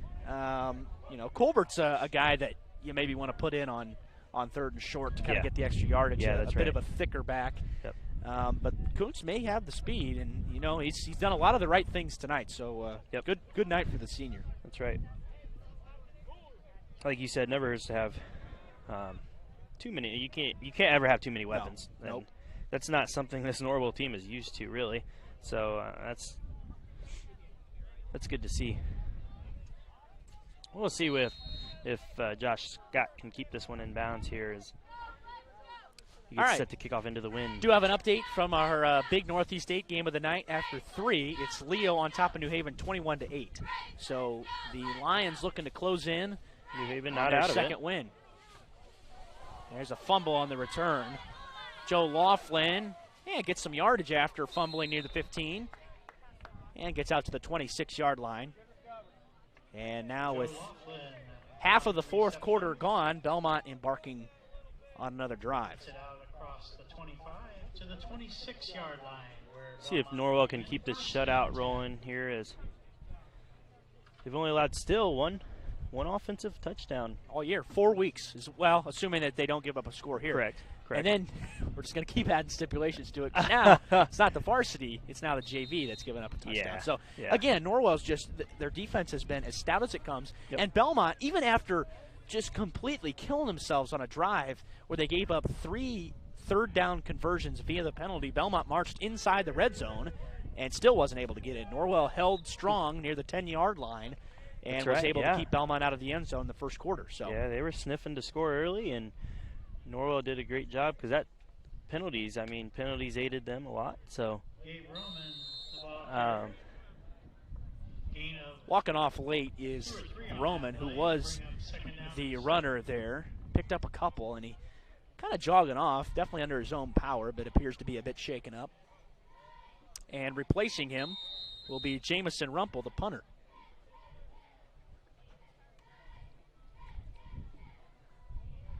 Well, we've made it to 9 o'clock, so we officially clipped 2 hours tonight. But honestly, I thought we were going to be way farther than that based on the number of penalties we had, stuff like that. Yep. The reality is, though, again, even in a game where you have a ton of penalties, both teams run the ball well. And Norwell was efficient through the air tonight. Not a lot of incompletions when they did throw it. Mm-hmm. And so there you go. I mean, the clock's never going to stop. Yep. So, well, especially with the running clock now. I mean, it doesn't matter if you throw it or not, as we got the running clock in the third quarter there. So 3rd and 3 for Bellmont on the 34-yard line. Norwell has exploded for 45 here, which is a season best offensively. 42 in week 1 against Jay County, 35 in week 2 against Heritage, and then shut out last week. So it's been a season of up and downs offensively. Of course, Leo's the only really good defense they've faced. John Ullman has to keep it after a bad snap. He mishandled it and gets driven back after getting back to the line of scrimmage. So 4th down upcoming for Bellmont, and I have to imagine they're probably going to go for this at this point. Yep. Good to see kind of some reserve Norwell defense holding their ground, and big play for them. See if they can hold the ground, and then Norwell could just run the ball a couple times and the game would be over. Hudson Kahn, Aiden Billard in there for Norwell on the line. It's a sophomore and a freshman, respectively. Looks like a punt here. They are going to punt. That's interesting. Maybe watch for a fake. Yeah. I don't know. Maybe they're trying to practice a fake here or something. Yeah, not a bad idea. Rumpel. No. Blocked. It's blocked. Hudson Kahn gets his left paw on it. Well, that's and interesting. So, I mean, he was only back 10 yards. Wow, that was really weird. Really weird. I mean, it's 4th and 3. You're down 45 to nothing. Only 3 minutes left. Why? What do you have to lose to go for it there? I don't get it. Wow, good for Hudson Kahn to get in on the block. Gets into the stat book tonight. Yep. And so Norwell will just have to run it a couple of times, and this ball game will be all she wrote. 28-yard line is where Norwell will start. So, again, excellent field position. Special teams, again, has just been so good for Norwell. Yeah, and that's good to see. Even reserve special teams just getting in on some of the action. As new quarterback in for Norwell. Yeah. So the Knights are using a couple of different guys now. That's Cade Shelton, the lefty. Freshman. He's got a good fastball, I can tell you that. Really good on the baseball field. Boy, it's an awkward-looking pitch to Miles Babcock, but he gets some room to run. That's a funky-looking play, but it worked out for Norwell as Babcock got to the edge and picked up 5. Yeah, I don't know if that's what was exactly supposed to happen, but nevertheless, get 5 yards. That was Shelton's first varsity snap under center.